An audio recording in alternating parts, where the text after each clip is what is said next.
Let's start somewhere quiet. Picture a street, a yellow house on the corner, 2 stories, a little worn around the edges, a tire swing hanging from an oak tree in the front yard, a beat-up pink car sitting in the driveway that somehow never quite gets replaced. Next door, an immaculate green lawn and a man in a sweater waving cheerfully at nothing in particular. Down the road, a nuclear power plant with 2 cooling towers that have been visibly crumbling since before most of the people reading about them were born. This is Evergreen Terrace. This is Springfield. And the first thing you need to understand about this place, the very first thing, is that nothing here has changed in 36 years. Bart Simpson is 10 years old. He has been 10 years old since December of 1989. He will be 10 years old the next time you watch the show, and the time after that, and the time after that. His sister Lisa is 8.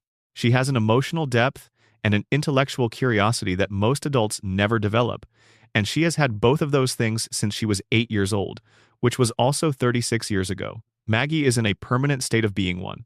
Homer is somewhere in his mid-30s, which is the only age he has ever been. Marge's hair has been defying gravity in the same upward tower for longer than some countries have existed in their current political form. The world around them has changed. The technology in their house has changed. The cultural references have shifted decade by decade. The guest stars have come from different eras, different industries, different generations. The jokes have evolved. The animation has improved. The stories have gotten stranger and then stranger again. But the family on the couch has not moved. They press play every Sunday night and they are exactly where they were when this whole thing began, sitting in the same positions, loving and frustrating and nearly destroying each other in the exact same ways, while 36 years of the actual world piles up outside the window like snow that nobody shovels. Most people who watch The Simpsons accept this without thinking about it too hard. It's a cartoon. Cartoons don't age. You're not supposed to pull that thread. The show has a floating timeline, which is a production term for the arrangement where the characters always exist in whatever year the episode is airing, but they never get any older. It's a practical decision. It's how long-running animated shows work. It means the writers never have to deal with the complications of Bart Simpson going through puberty, or Homer and Marge facing retirement, or Lisa leaving for college. But here's the thing about The Simpsons specifically. The show has been running so long, and it has accumulated so many stories and so many contradictions and so many quiet impossibilities that the floating timeline has stopped being a simple production convenience and has started looking like evidence of something else. Something weirder. Something that, if you follow it all the way to its conclusion, changes the way you experience every single episode you've ever seen. That's what this video is about. We're going to spend the next 4 hours walking through Springfield together, very slowly, the way you'd walk through a place you've lived your whole life but never actually looked at. And what we're going to find is that the show has been telling you something for 36 years, something it can never say directly, something it can only whisper through the accumulation of detail and contradiction and carefully placed strangeness. The floating timeline is where we start, because it's the foundation everything else is built on. Once you understand what it actually means for a town to be frozen in time, the rest of the theories stop being fun speculation and start being the only logical explanation. Let's talk about what a floating timeline actually does to a fictional world over the course of decades. In the early seasons, when Springfield was new, the floating timeline was barely noticeable. The show premiered in December of 1989, and the backstory it established for its characters was appropriate for that era. Homer and Marge met as teenagers in the late 1970s. Their courtship happened during a specific cultural moment, complete with references to that period's music and fashion and political climate. Bart and Lisa and Maggie were born in the 1980s. Everything cohered. You could draw a timeline of the Simpson family and have it make sense, with every event landing in a plausible year and every character's age matching the story they were being told in. By the time you get to the 2010s, that coherence is completely gone. If Homer is still in his mid-30s in 2015, he wasn't born in 1955 anymore. He was born sometime around 1979, which means his teenage years happened in the middle of the 1990s, which means the formative experiences that shaped his character, the cultural touchstones the show uses to explain who he is and why he is that way, no longer happened when the show says they happened. The show has acknowledged this repeatedly by going back and rewriting Homer and Marge's backstory with updated cultural references, placing their teenage years in the 90s, then the early 2000s, then later still, each revision quietly overwriting the previous one. This means that within Springfield's own internal logic, Homer and Marge don't have a fixed past, they have a mutable one. A history that gets rewritten every few years to fit whatever the current present happens to be. Their memories are unstable. Their origin story is a rough draft that keeps being redrafted.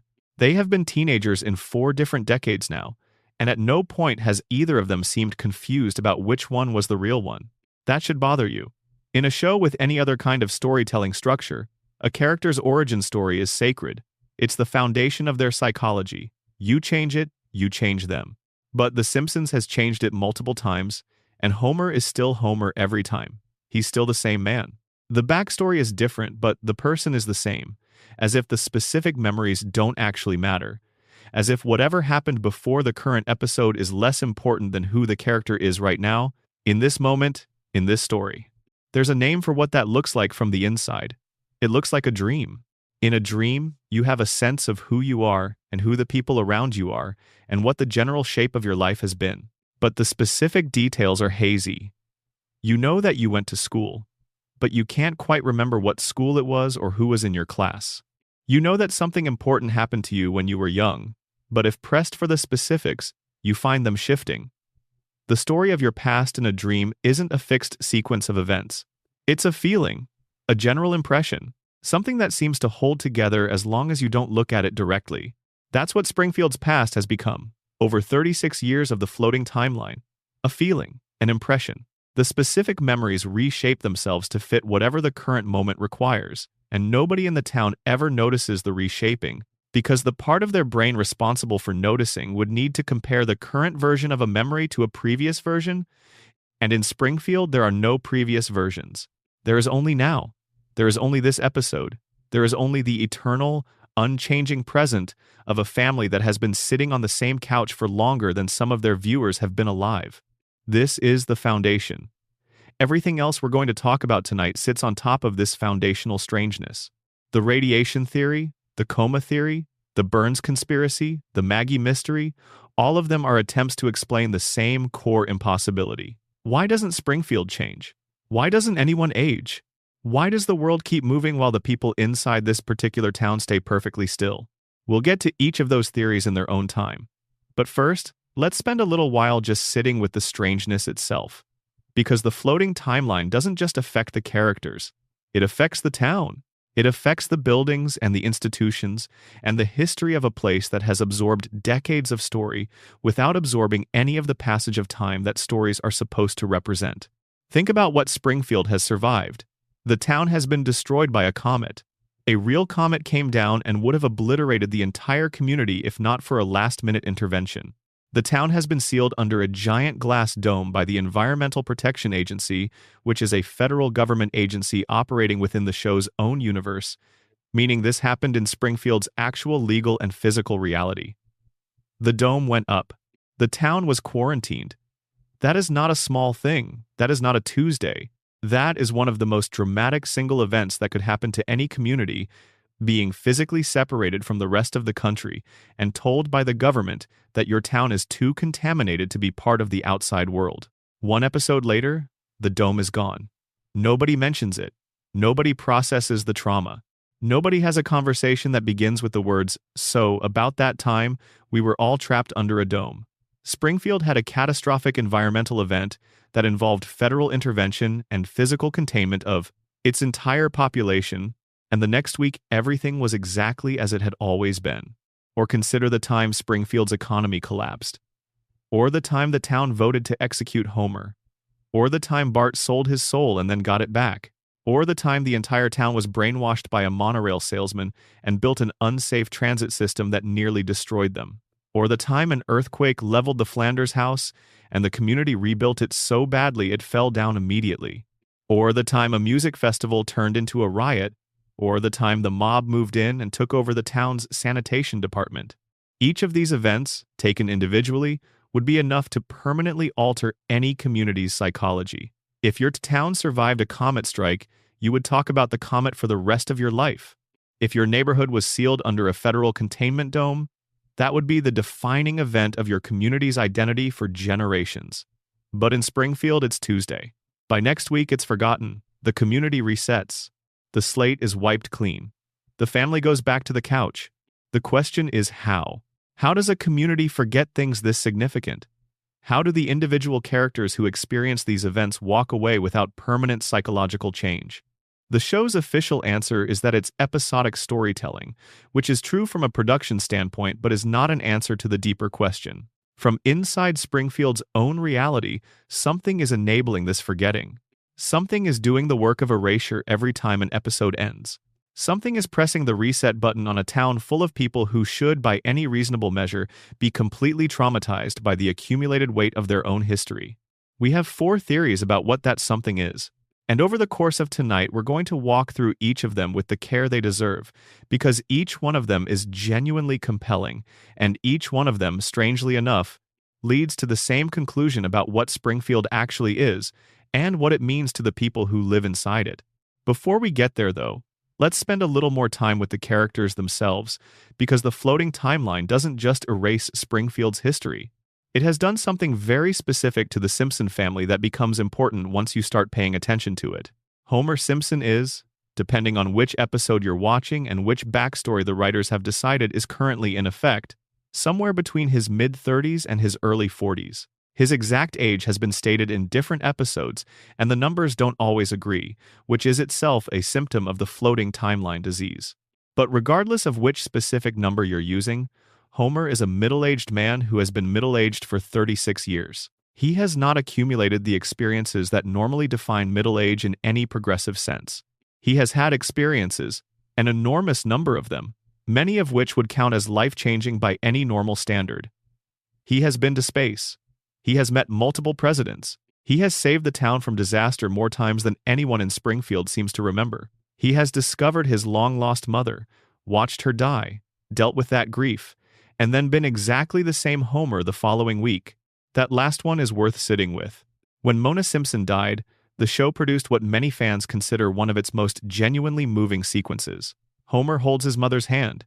He tells her he loves her. She goes.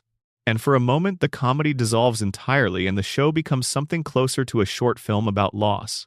It's beautiful, and it's honest, and it respects the gravity of what's happening. And then the episode ends, and Homer is exactly the same Homer he was before. Not a version of Homer who has lived through losing his mother and carries that with him. Just Homer. Reset, refreshed, ready for the next adventure.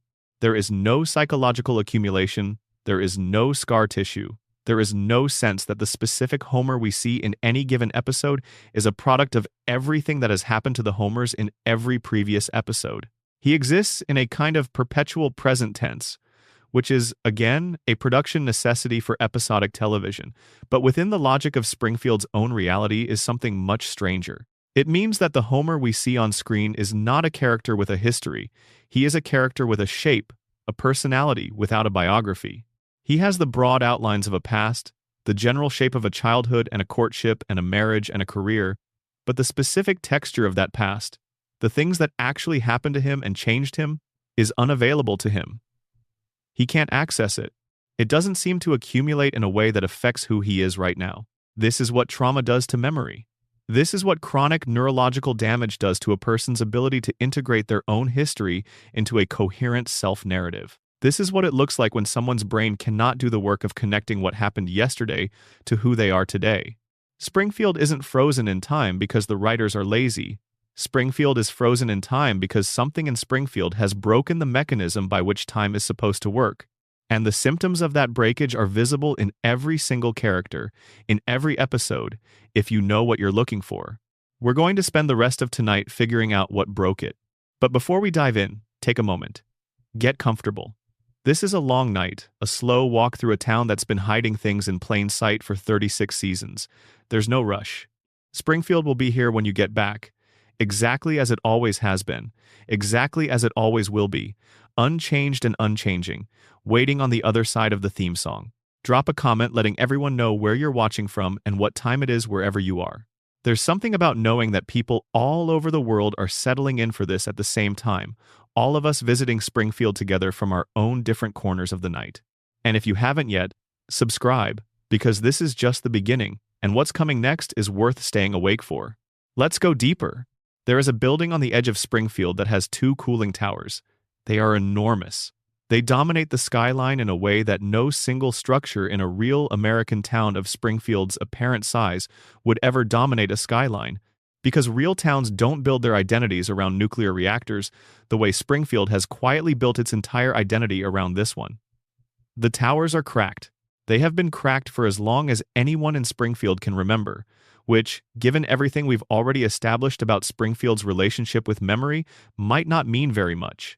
But the cracks are there, and they are structural, and they have been structural for decades, and nothing has been done about them. This is the Springfield Nuclear Power Plant, owned and operated by Charles Montgomery Burns. 2-unit pressurized water reactor facility, primary electrical source for the entire town. And if you follow the evidence the show has been laying down for 36 seasons, the most dangerous location in American animated fiction, possibly the most dangerous location in all of fiction, full stop. Let's start with what we know for certain. The facts the show has presented directly and without ambiguity. A surprise safety inspection of the Springfield nuclear power plant found 342 violations. 342. The show states this number clearly, and the implications are staggering. A real nuclear facility facing even a fraction of that number of violations would be shut down immediately, its operating license revoked, its owner facing criminal charges and civil liability of a scale that would collapse any ordinary business. 342 violations at a nuclear power plant is not a regulatory problem. It is an ongoing catastrophe in slow motion. The estimated cost to bring the plant up to code was $56 million. Burns, who is a billionaire many times over, refused to spend it. His reasoning, laid out across multiple episodes with characteristic candor, is not that he lacks the funds. It's that fixing the problems would require acknowledging that the problems exist, and acknowledging that the problems exist would invite questions about what those problems have already done to the surrounding community. The violations are not merely a present danger. They are evidence of a past one. And that past is precisely what Burns cannot afford to have anyone examining. The specific nature of those violations, the ones the show has disclosed across its run, are individually alarming and collectively devastating. Radioactive waste is being dumped directly into local waterways, not metaphorically, not through indirect contamination, directly. The show depicts this in multiple episodes, sometimes as a casual background detail, sometimes as a specific plot point, always with the same tone of resigned normality that characterizes Springfield's relationship with its own contamination. The waste goes into the water. The people drink the water. This is understood by everyone and acted upon by no one. Radioactive waste is also being dumped onto children's playgrounds. This one is particularly difficult to sit with because of what it implies about the timeline of exposure. A child playing on a playground contaminated with radioactive material isn't having a single acute exposure event. They're going back, day after day, week after week, accumulating dose after dose of radiation during the most critical period of neurological and physical development. The show treats this as a background fact. It's the kind of thing that appears in a montage of violations during an inspection episode and then disappears because Springfield doesn't linger on the things that are worst about itself. Plutonium is being used as a paperweight on someone's desk inside the facility. This is played for humor, but plutonium is among the most dangerous substances on Earth. Its radiological toxicity is so extreme that a microscopic quantity inhaled or ingested can be fatal. Using it as an office decoration, in an open workspace where employees are present daily, is an exposure event of a kind that would generate federal criminal charges in any version of the real world. The cooling towers, the ones that are already visibly cracked, were at some point patched with chewing gum. Chewing gum. The structural integrity of a nuclear reactor's primary heat management system was entrusted to a piece of chewing gum, which is a substance with approximately zero engineering properties relevant to the containment of radioactive materials. This happened. Someone in the plant identified a crack in a cooling tower, and the solution they implemented, presumably because Burns would not authorize the expenditure for actual repairs, was a piece of chewing gum. There are luminous rats in the facility. The show depicts this in passing. Rats that glow in the dark running through the walls and passages of the nuclear plant. The glowing is radiation. The rats are glowing because they have absorbed enough radioactive material to cause bioluminescence, which means they are living dosimeters moving through the building's infrastructure, spreading contaminated biological material through every space they access, including presumably spaces outside the plant itself, because rats don't respect facility boundaries. And then there are the bones. The show, in one of its most casually disturbing moments, reveals that there are human skeletons in the basement of the Springfield nuclear power plant. Not props, not historical artifacts, skeletons. Human remains in the basement of an operating nuclear reactor facility. The show never explains who people were. It never explains how they came to be dead inside the building. It shows you the bones and moves on, because moving on is what Springfield does with information it cannot afford to process. Think about what has to be true for there to be unexplained human remains in the basement of a functioning workplace. Someone died there. Multiple someones, given the plural. They died in circumstances that were either concealed from authorities or known to authorities who chose not to investigate. Their deaths were never reported, never inquired into, never added to the public record in any way that would prompt a follow-up. They are simply there, in the dark, in the basement of a building where hundreds of people work every day and nobody asks about them. Nobody asks about them. The man whose job it is to ensure none of this is happening, the individual whose literal professional responsibility is the safety of this facility and the health of the community surrounding it, is Homer Simpson. Homer has been Springfield's nuclear safety inspector for the entirety of the show's run. The show's creator has stated that Homer has an IQ of 55. He has, on multiple occasions, been depicted falling asleep at his workstation during active operations. He once caused a nuclear incident by throwing a donut into the reactor core to see what would happen. He does not understand most of the equipment in the facility where he works. He does not, by any evidence the show has ever provided, understand the principles of nuclear physics in any meaningful way. He is not an accident. He is a choice. We'll come back to exactly why Burns chose him, because the reason is more specific and more calculated than simple negligence.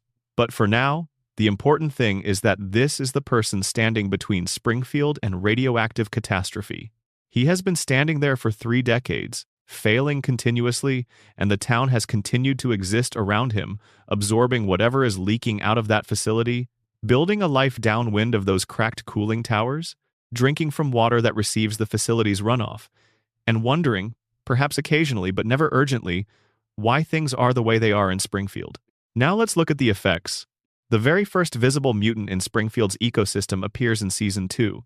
Blinky is a fish, a 3-eyed fish pulled from a river near the power plant, who becomes briefly famous when a gubernatorial candidate uses him as evidence that Burns's facility is poisoning the local environment. Burns, faced with this accusation, does what Burns always does when confronted with evidence of his wrongdoing. He attempts to neutralize the narrative.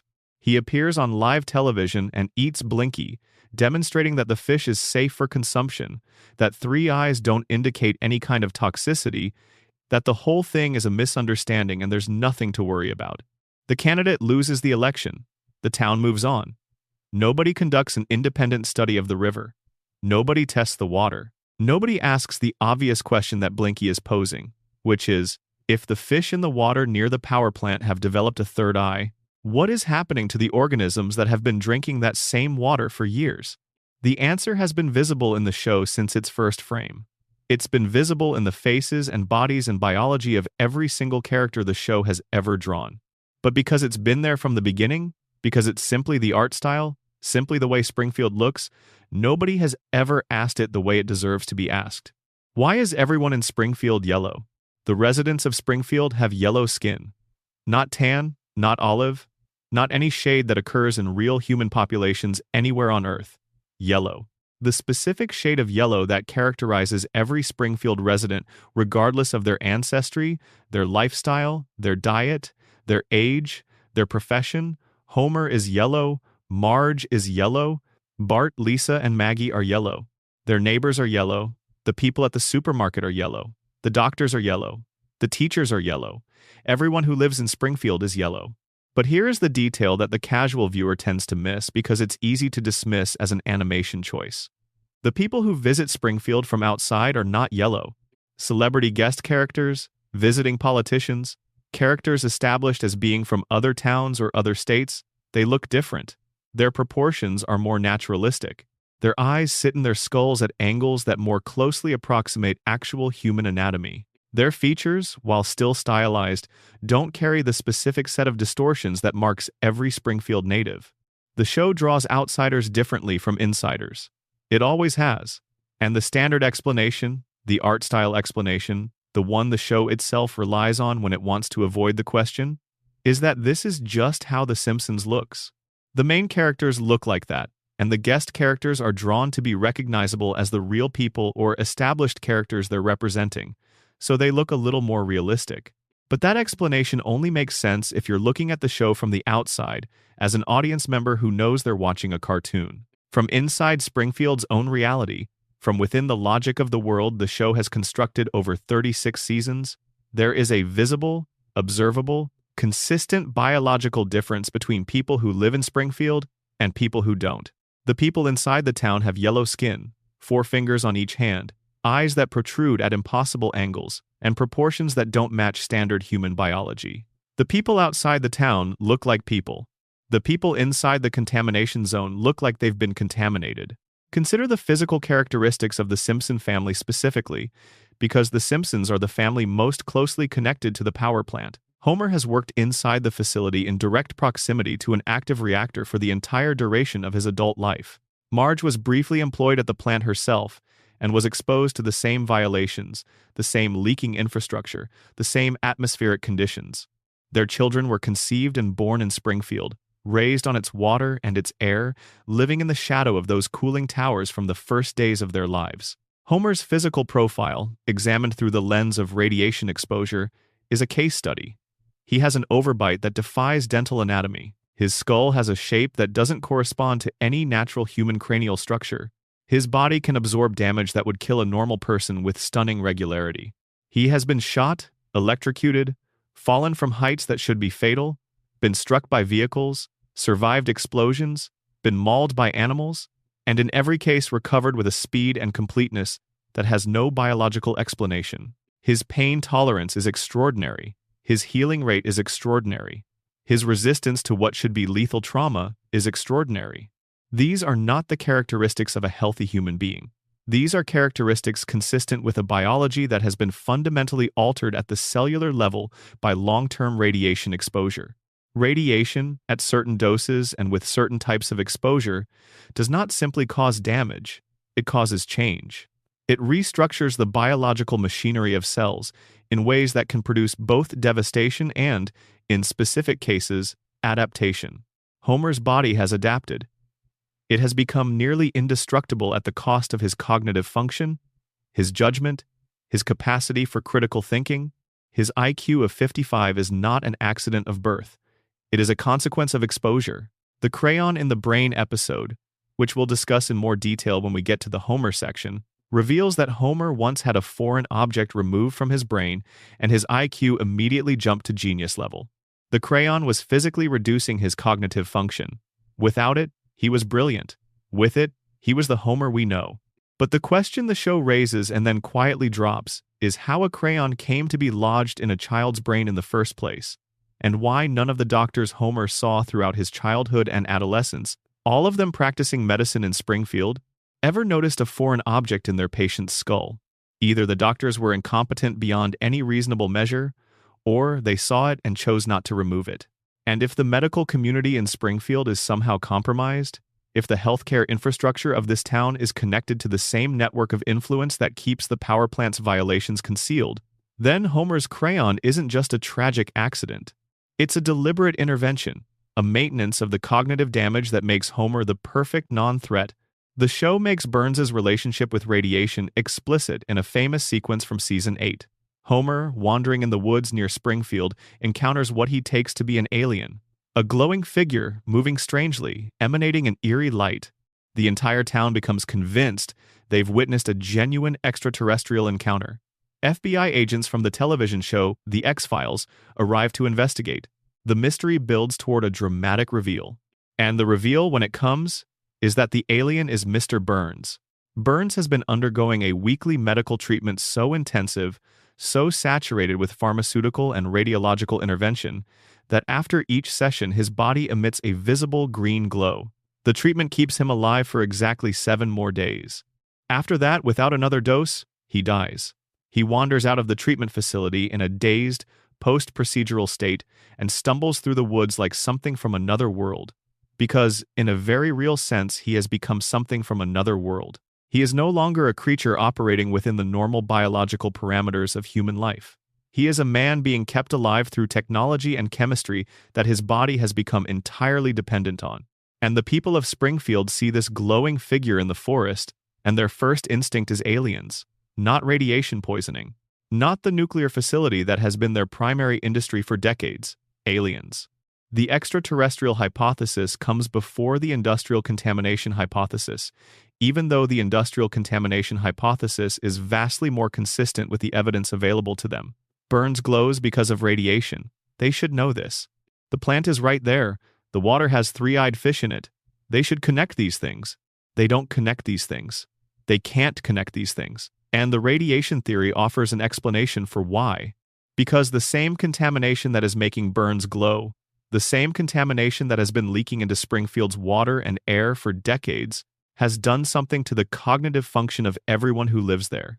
It hasn't made them stupid in any simple or uniform sense. It has impaired the specific kind of thinking that would allow them to look at the accumulation of symptoms around them and draw a straight line back to the cause. They can observe individual facts. They cannot synthesize those facts into a coherent understanding of their situation. Homer can't figure out that Burns ruined his family. Marge can't quite bring herself to fully confront how dangerous her husband's workplace is. Lisa can see the problems clearly, can articulate them, can construct the argument with perfect logic, and can be completely ignored by every adult around her, because her analysis, while correct, threatens a status quo that the community has decided, at some level below conscious thought, must be maintained. The Simpsons movie is the most explicit statement the show has ever made about Springfield's contamination, and it says it through the mouth of a real federal government agency operating within the show's own universe. The Environmental Protection Agency looks at Springfield and determines that the town is so toxic, so fundamentally compromised by its own industrial pollution, that the only viable solution is physical containment. A dome goes up over the entire community. The people inside are sealed in. The government has decided that Springfield is an environmental hazard, not a polluted town, not a community with a contamination problem, an environmental hazard. The kind of place that cannot be allowed to interact freely with the surrounding region because its contamination is acute enough to spread. The United States government put Springfield in a jar, and the people of Springfield, sealed inside that jar, continued to behave exactly as they always had, because the poison that made the dome necessary had already done its work on the population inside it. Look at the animals. Beyond Blinky, beyond the three-eyed fish that became the show's most famous symbol of industrial contamination, look at the other animals in Springfield and how they've been drawn. Santa's little helper, the Simpson family's greyhound, has the same bulging, slightly protuberant eyes as his owners. His proportions deviate from actual canine anatomy in ways that mirror the deviations in the human characters. The show's wildlife, when it appears, often carries the same visual signature of distortion that marks the human population. Not always dramatically, not always in ways that call attention to themselves, but consistently, quietly, in the background, the suggestion that whatever is happening to the people is also happening to the animals sharing their environment. The show tells you this directly with Blinky. It shows you a three-eyed fish and says, in the voice of a gubernatorial candidate, and then in the visual language of the episode itself, this is what the radiation is doing to living organisms in this environment. And then it expects you to accept that the exact same radiation, leaking from the exact same source into the exact same water and air, has had zero effect on the organisms that have been living in it for decades longer than Blinky has been swimming in that river. Burns knows.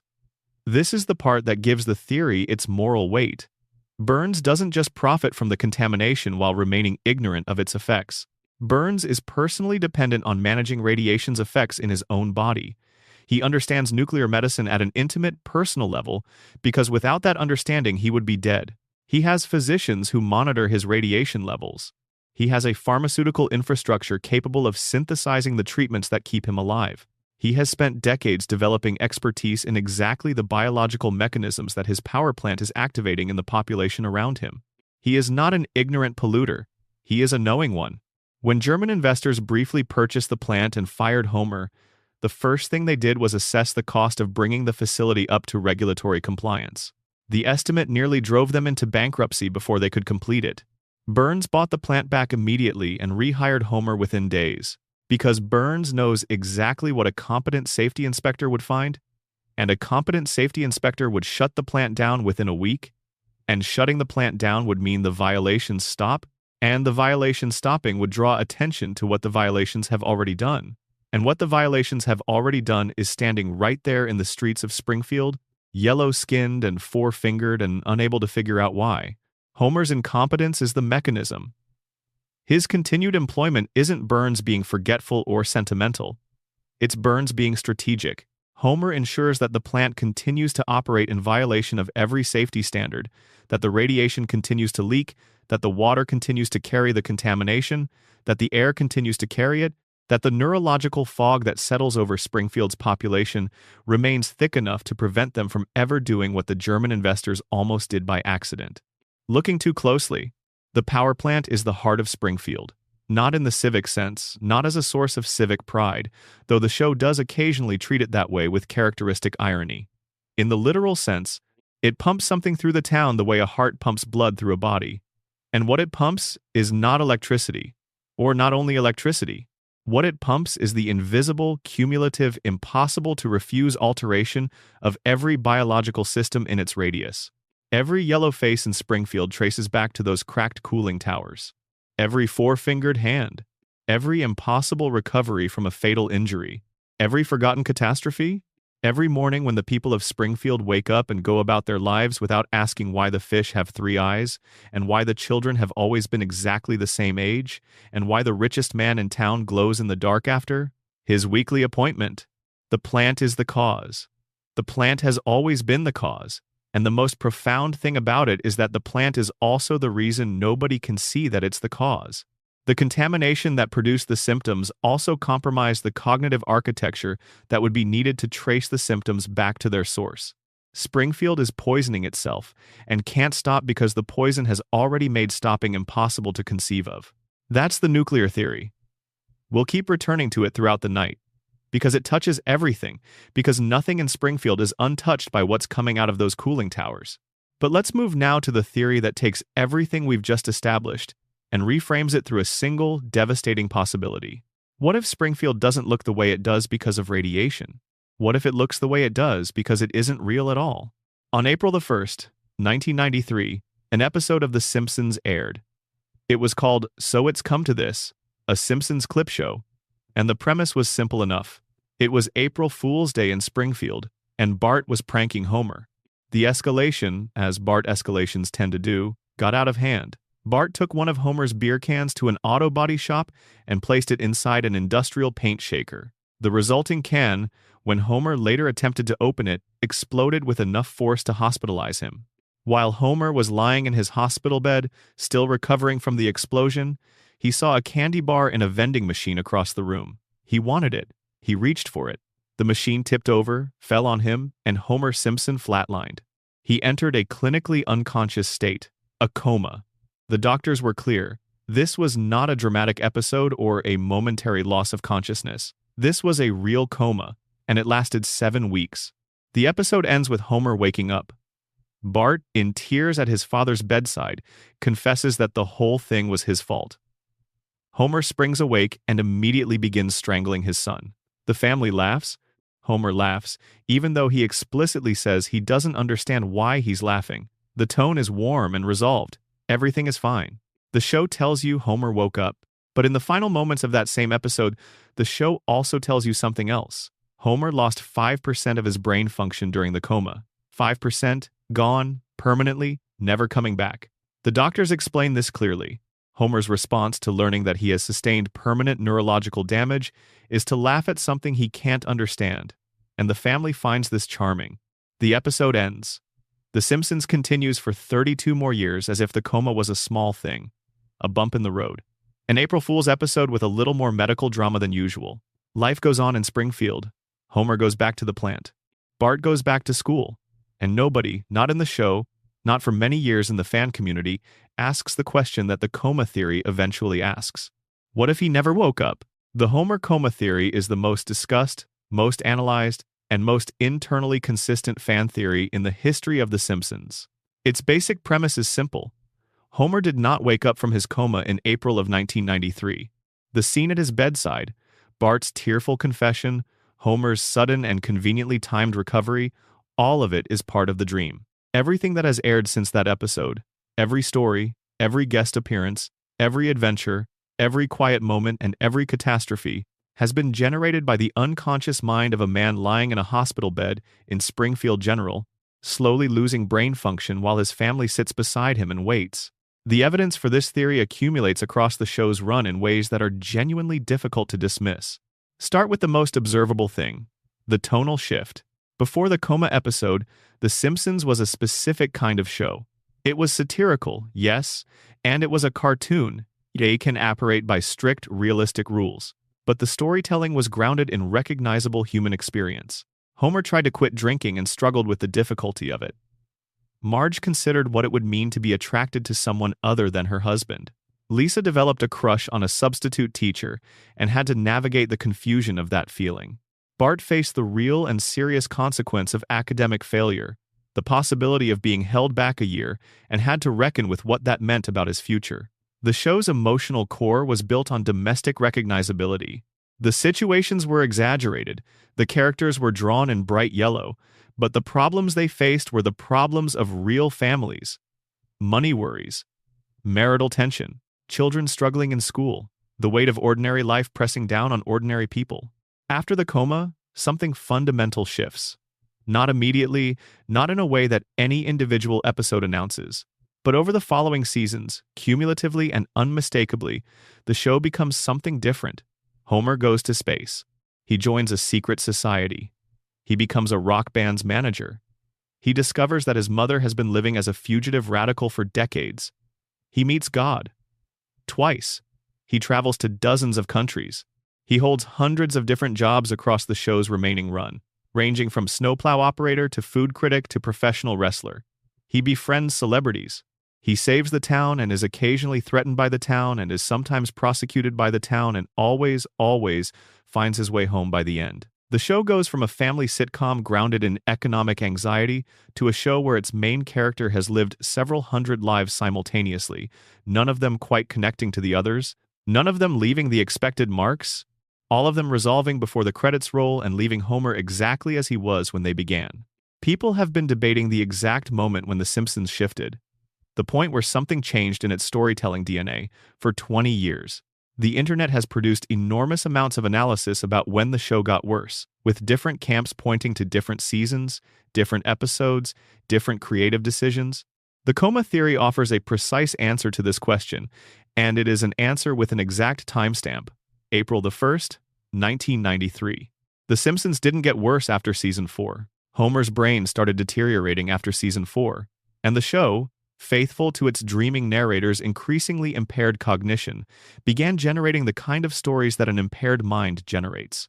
Bigger, stranger, less constrained by the logic of cause and effect, more prone to sudden escalations and convenient resolutions, more populated by famous faces whose voices float in from somewhere outside the dream, more reliant on a reset button that wipes clean whatever happened last time, because a dreaming brain cannot maintain continuity across the gaps between sleep cycles.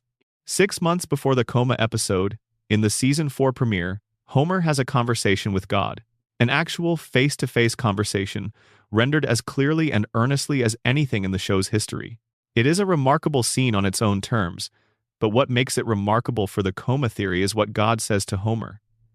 God tells him that Homer will learn the meaning of life, but not yet. God tells Homer that his time is coming. 6 months later, Homer is in a coma. The timeline matches with a precision that is difficult to attribute entirely to coincidence.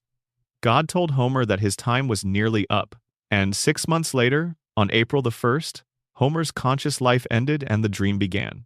What the show presents as a quirky theological gag, a moment of divine comedy in an episode about Homer's religious ambivalence, reads under the coma theory as something more like a prophecy.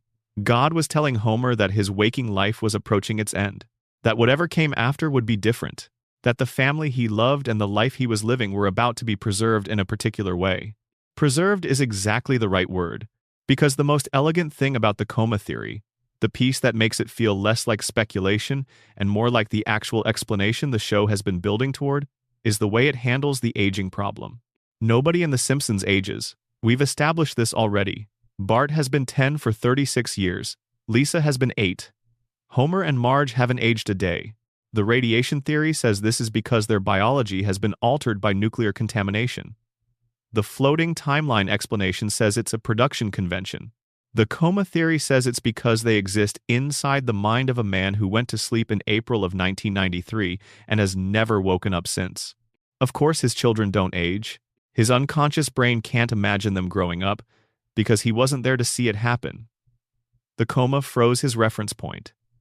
His memory of Bart is a 10-year-old boy. His memory of Lisa is an 8-year-old girl with a saxophone and a brain full of questions. His memory of Maggie is a baby with a pacifier and eyes that see everything. And so that is what they are in the dream, permanently, because the dreaming mind cannot generate development it has no record of. It can only replay and remix what it already knows. Homer's wife doesn't age because the last time he saw her, she looked exactly like that. His friends don't change because his memory of them is frozen at the moment the vending machine fell. The entire world of Springfield is a photograph taken on April the 1st, 1993, and Homer's unconscious brain is projecting it onto the inside of his skull for an audience of one, in a hospital bed, while the actual world continues outside without him. The celebrity appearances, which become increasingly frequent in the show's later seasons, have always been one of the more awkward aspects of The Simpsons for critics to explain. Why does Springfield attract so many famous people? Why are there dozens of guest stars appearing in what is supposed to be an ordinary American town? The coma theory answers this with disarming simplicity. Homer's brain, lying in that hospital bed, is receiving ambient stimuli from the room around him. Television, conversations, radio, the voices and names and references of the outside world filtering through the fog of unconsciousness, being absorbed and processed by a dreaming mind that is trying, desperately and continuously, to keep the simulation running. Every celebrity who appears in Springfield is a voice Homer heard through the haze. Every famous face is someone whose name floated into the hospital room, from a television in the corner, translated by Homer's dreaming cognition into a dream character who makes a brief appearance and then dissolves back into the ambient noise. That's why later seasons are so populated with recognizable names. It's not that Springfield became a magnet for the famous. It's that Homer's brain is absorbing more and more external input and weaving it into the dream world. Because the dream needs new material. Because the original material, the memories of the life Homer was actually living in April of 1993, is becoming thinner.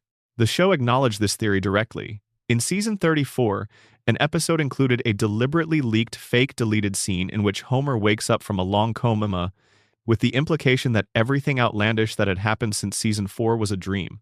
The writers animated it, they voiced it, they showed it to the audience, and then they said it was a hoax, a fake scene, something planted by hackers as a prank. But they made it. They spent time and resources creating a scene that depicts exactly what the coma theory describes. The fact that they then disavowed it is interesting, but the fact that they made it at all suggests something about their relationship with the theory. You don't animate something that carefully to dismiss it. You animate it because it's compelling. You animate it because it holds together in ways that make it worth addressing directly. The disavowal came after the animation, and the animation spoke first. The show's executive producer addressed the theory in interviews and dismissed it. He said it wasn't true. He moved on. But what he didn't address, what none of the official responses to the coma theory have ever addressed, is the specific evidence. He didn't explain the tonal shift. He didn't explain why God told Homer his time was coming 6 months before the coma. He didn't explain why the show becomes progressively more surreal and detached from realistic cause and effect with each passing decade, exactly the pattern you'd expect from a dream being generated by a brain that is slowly deteriorating. He said it's not true, and the question was changed. But the fans didn't change the question, because the theory does something the official explanation doesn't. It makes everything make sense. The aging freeze, the tonal shift, the celebrity flood, the increasingly impossible adventures, the reset button between episodes, the fact that Homer can survive anything and endure everything and walk away from every catastrophe without permanent change, because nothing is actually happening to his body. His body is in a hospital bed. Only his mind is in Springfield. And his mind cannot kill him because his mind is the one telling the story. Now, here is the part of the coma theory that is worth spending some time with quietly, because it is the part that changes the emotional texture of the show entirely if you allow it in. If the coma theory is true, then the Simpson family's relationship with permanence, the thing that the floating timeline generates and that sometimes feels like a flaw in the show's structure, is actually the most moving thing in the show. Homer's deepest wish, the thing his unconscious mind reaches for when it constructs the dream world he lives in, is not adventure. It's not fame. It's not the hundreds of jobs and the famous friends and the trips to space. Those are the dream's decoration. It's noise. Homer's deepest wish is simple enough to fit in a single sentence. He wants his family. He wants Marge to love him. He wants Bart to still be his mischievous, impossible, infuriating little boy. He wants Lisa to still be playing her saxophone in her room, still fighting every battle she finds worth fighting, still looking at the world with that particular mixture of hope and frustration that he loves, even when it exhausts him. He wants Maggie to still be small enough to hold. He wants Friday night in the house on Evergreen Terrace. He wants the couch and the television and the smell of whatever Marge is cooking and the sound of his children being loudly, messily, perfectly alive in the rooms around him. That's the dream. That's what Homer built with his unconscious mind when the coma took his waking life away. A house where the kids are always young and the family is always together and nobody ever has to say goodbye, because in the dream, goodbye is impossible. The dream doesn't allow it. The dream resets instead, episode after episode, the world returning to its starting position, the family intact, the house unchanged, the love that holds it all together still holding. Every time Homer survives something that should kill him, that's the dream protecting the dreamer. Every time the world resets after a catastrophe, that's Homer's brain refusing to let the story end. Every time Bart is still 10 and Lisa is still 8 and Maggie is still 1 at the start of a new episode, that is an unconscious mind's most powerful and most tender act, holding on. The coma theory doesn't ruin The Simpsons. It makes it a love story. A man who loved his family so completely that even unconscious, even dying slowly in a hospital bed, even losing 5% of his brain function and then more, he kept dreaming them. He kept them alive in the only place left where he could. He built Springfield in his mind and put his family at the center of it and made it last forever. Because for Homer Simpson, forever was always just this: the house, the family, the ordinary evening that means everything. And if you watch the show through that lens, every episode is not a comedy. Every episode is a love letter. A dying man's imagination, working as hard as it can for as long as it can, keeping the people he loves young and safe and present, 1 week at a time, for 36 years? The show will never confirm this, but it will never convincingly disprove it either, because the evidence is built into the architecture of the show itself, into the aging freeze and the tonal shift, and God's prophecy and the way Homer always, without exception, finds his way home by the end of the episode. Because in the dream, he never really left. Let's talk about the greatest unsolved crime in Springfield history. The official answer is Maggie Simpson. Season 7, Episode 1, Case closed. The baby did it, move on. That's what the show told you. That's what the writers say in interviews. That's what the DVD commentary treats as settled. The verdict is in, the investigation concluded, and the richest man in town, after recovering from his bullet wound, went right back to being the richest man in town, and Springfield went right back to living under his shadow. Except the case has never actually been closed. Not really. Because when you sit down with the evidence, all of it, not just the pieces the investigation chose to focus on, what you find is a mystery that the official answer doesn't fully explain. A collection of details that don't quite add up the way the show wants them to, and a set of alternate possibilities that the writers themselves were seriously considering right up until the moment they had to commit to something. So let's open the file again. Let's go back to the beginning and follow the evidence the way it actually runs, rather than the way the resolution wants you to think it runs. Season 6, Episode 25. Who Shot Mr. Burns? Part 1. This was the summer of 1995, and The Simpsons pulled off something that had genuinely never been attempted by an animated show before. A real mystery. A crafted, clue-laden season finale cliffhanger designed specifically to be solvable from the information provided, with a national contest inviting millions of viewers to participate. Fox promoted it with serious resources. America's Most Wanted produced a tie-in special treating the fictional crime as a real unsolved case. The show was not just a television program that summer, it was a national puzzle. And the puzzle was built on something specific. Burns had gone too far. Not just Burns being Burns too far. Not just his ordinary casual cruelty and cheerful disregard for the well-being of the people around him. He had pushed every single person in Springfield to a breaking point simultaneously, which is an extraordinary achievement even by his standards.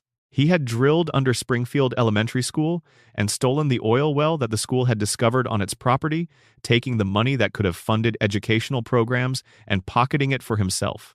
He had used his financial leverage to force Moe's Tavern into insolvency, bankrupting the bar where half the town went to socialize and grieve and be ordinary together. He had created a sinkhole that destroyed the Springfield retirement castle, leaving elderly residents without a home. He had injured Santa's little helper, the Simpson family dog, in an incident that felt particularly gratuitous even by Burns's standards. And then, for his climactic act, he built a massive mechanical device and used it to block out the sun over the entire town of Springfield. Not figuratively, not as a metaphor for his stranglehold on the community's economy, though it was certainly that as well. He physically blocked the sun. He made it so that no daylight reached the streets and homes and fields of Springfield, so that the plants died and the solar panels stopped working, and every resident who might have considered generating their own electricity through renewable means was forced back to complete dependence on his nuclear plant. He stole the sun from the entire town so they would have to buy electricity from him. When Smithers, his devoted assistant, pointed out that this had perhaps crossed a line, Burns fired him. By the end of Part 1, the motive question was not who had a reason to shoot Burns. The motive question was who didn't. The show had spent the episode carefully establishing that every significant character in Springfield had been personally and meaningfully harmed by Burns's recent actions. Homer, because Burns had never once been able to remember his name despite Homer having worked for him for years, an ongoing humiliation that had reached a point of genuine psychological damage. Bart and Lisa, because the stolen oil money had gutted the school's budget and killed the programs that mattered to them. Grandpa Simpson, because the retirement home had been destroyed and he had nowhere to live. Groundskeeper Willie, because the school cuts had taken his job. Tito Puente, the jazz musician, because the music program was eliminated. Moe, because his bar had been bankrupted. And Smithers, freshly fired and reportedly drinking heavily. The entire town gathered at a public meeting. The tension in that room was extraordinary, even by the show's own standards. Multiple characters were visibly armed. The confrontation between the assembled residents of Springfield and the man who had, at this point, literally stolen their sunlight was building towards something that felt genuinely dangerous. And then Burns collapsed. A gunshot. He staggered to the town's sundial and fell, his hands landing on specific letters, W and S, or, from his own perspective, M and S. The ambulance came. The screen went dark. America had a summer to think about it. The resolution, when it arrived in September of 1995, played as a comedic procedural. Chief Wiggum and his department fumbled through the investigation with their characteristic incompetence. Smithers immediately confessed, which seemed to simplify things considerably, until it emerged that his confession was unreliable. He had been blackout drunk at the time of the shooting, and, rather than shooting Burns, had actually shot Jasper, a different Springfield resident, in his wooden leg. Wrong victim. Wrong location. Wrong crime. Smithers's guilt, immediate and apparently definitive, turned out to be guilt for something else entirely. One by one, suspects were eliminated, alibi after alibi. And then the investigation found what appeared to be its decisive piece of evidence. An eyelash recovered from Burns's suit. DNA analysis pointed to the Simpson family. Homer's fingerprints were on the gun. Homer had the clearest and most intensely personal motive in town. He was about to be convicted. Then Burns woke up. He identified his shooter. He pointed at Maggie Simpson and described the encounter. He had met her in the parking lot after the town meeting, attempted to take her lollipop. His gun had fallen from his holster in the struggle. The baby had picked it up, and it went off. Mystery solved. No jury would convict an infant. Case closed. Except, let's start with the contest, because the contest is where the official answer starts showing its structural problems. Fox invited the entire American viewing audience to submit their guesses. Thousands of entries. A winner would be animated into an actual episode. When the producers went through the entries, not a single person in the randomly selected sample guessed the correct answer. Nobody won. The prize was awarded anyway, as a cash payment to a randomly selected entrant because the correct answer winner could not be found. The writers acknowledged on the DVD commentary that they were aware of exactly one person who had posted the correct answer to an online forum on the night the first episode aired. One person who had apparently worked it out from the available evidence. This person used a college internet account that had lapsed by the time the producers tried to track them down. The one person who guessed correctly could not be reached for their prize. An open invitation for them to come forward was included in the DVD release, and as far as anyone knows, they never did. Now think about what this tells us. The show designed a mystery and told the public it was solvable from the clues. Millions of people tried to solve it. Of the entire randomly selected sample of entries, not one person found the answer. Either the clues were significantly less sufficient than the show claimed, or the red herrings were so effective that they swamped the actual evidence, or the answer didn't follow as clearly from the available information as the show's framing suggested. The sundial is the most famous clue and the most problematic one. Burns falls and his hands point to W and S. The show uses this to indicate Maggie Simpson, M for Maggie, S for Simpson, if you read the letters from Burns's perspective rather than the observer's. It's elegant as a puzzle element. But Burns himself stated explicitly, on the record within the show's own continuity, that the positioning of his hands on the sundial was not intentional. He wasn't trying to spell out his attacker's initials. He fell. His hands landed where they landed. The sundial clue, which is the central piece of evidence that the show uses to support its answer, was described by the victim himself as a coincidence. The most important evidence in the most famous mystery in the show's history is, according to the person it supposedly came from, meaningless. Then there's the gun. Burns was carrying his weapon in a holster. At some point before the shooting, the holster was shown empty. This means Burns's gun was already missing from his person before the attack in the parking lot. Whoever shot Burns used his own gun, a gun that had been taken from his holster by someone before the encounter with Maggie. This changes the profile of the shooter significantly. We're not looking for someone who came to the town meeting with a weapon and used it. We're looking for someone who took Burns's weapon from him at some earlier point and then used it. A baby finding a gun on the ground is one explanation for how Maggie came to be holding it. But it raises the question of how the gun got to the ground in the first place, and whether Maggie was the first person to pick it up. Burns's last words before being shot were the words that are perhaps most difficult for the Maggie theory to explain. He said, "Oh, it's you." Not surprise, not fear, not the involuntary vocalization of someone who has just been confronted with unexpected violence from a direction they weren't watching. The words of someone who recognizes who they're looking at.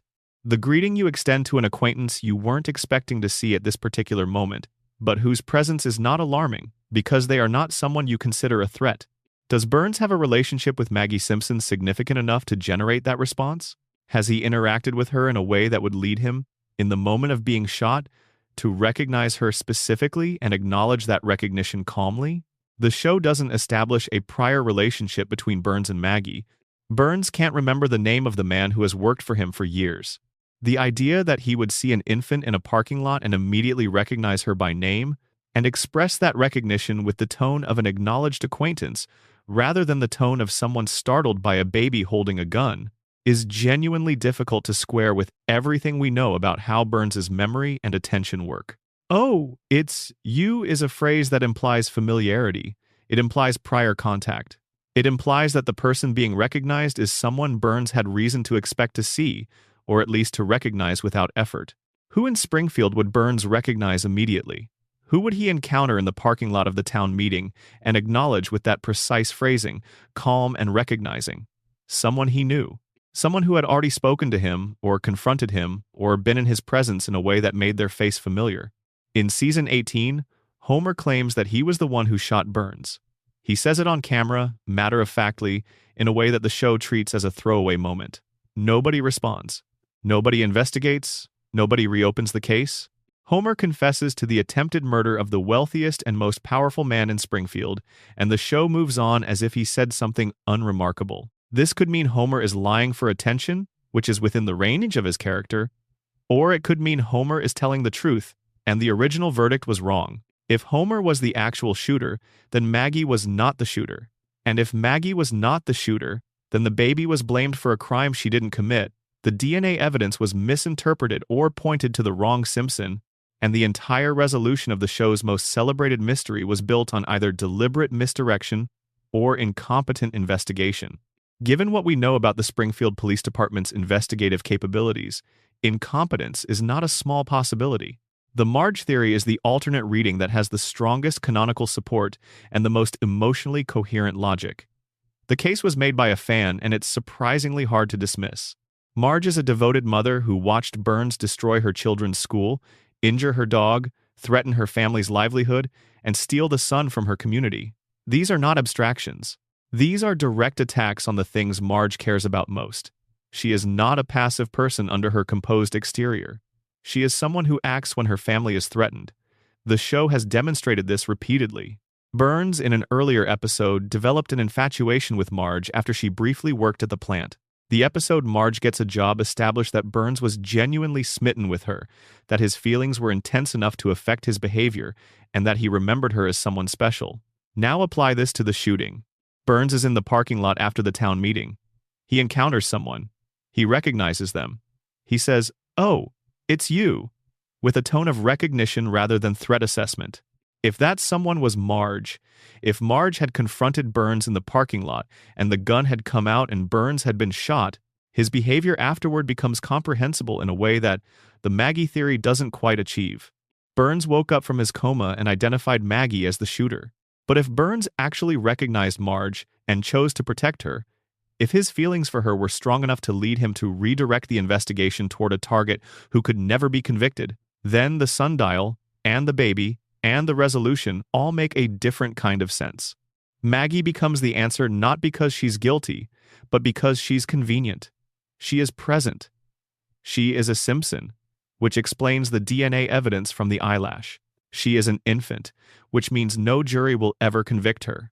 She is the perfect person to take responsibility for a crime she may not have committed, because taking responsibility costs her nothing and protects someone Burns valued enough to lie for while recovering from a bullet wound. Chief Wiggum said it himself. No jury in the world would convict a baby. The case gets closed. Marge goes free. Burns gets to maintain whatever relationship he has with the truth of that evening. And Springfield moves on without ever having to examine whether the official answer and the true answer are the same thing. The alternate endings add another dimension to the uncertainty. The Smithers version was fully animated and voiced, produced to completion, and shown to the audience in a clip show with a dismissal attached. Troy McClure explains that the Smithers ending couldn't be real because it would have required ignoring the DNA evidence, which would be, in his words, downright nutty. He then makes an explicit reference to the O.J. Simpson trial, where a jury famously did ignore DNA evidence. The show is telling you, with that reference, that ignoring DNA evidence happens, that the existence of DNA evidence pointing to a particular conclusion does not mean that conclusion is correct. That evidence can be misread, misinterpreted, or deliberately pointed in a direction that serves the interests of the people managing the investigation. The show is winking at you over the top of its official answer and suggesting that you are allowed to keep asking questions. An early draft of the script had Barney Gumble as the shooter. The writers seriously considered sending him to prison for it. They abandoned this, but the fact that it was on the table means that the writers were cycling through shooters, testing different answers, adjusting the clues to fit whichever answer they were currently considering. The mystery was not predetermined. The answer was chosen, and the clues were then calibrated to support it. The clues did not lead inevitably to Maggie. Maggie was chosen, and the clues were arranged around her. The final shot of the resolution episode is Maggie alone in the room after everyone has left. She looks around carefully, confirming nobody is watching, and then she moves her pacifier in a motion that mimics pulling a trigger. The show presents this as her confession, as a baby secretly celebrating the crime she got away with, but it can also be read as a baby imitating something she saw. She was present in the parking lot that night. She saw something happen, and what babies do with things they've witnessed is replay them. They mimic. They reenact. Maggie has watched someone pull a trigger, and she is doing what any baby observing something significant would do. She is performing what she saw. She isn't confessing. She is remembering.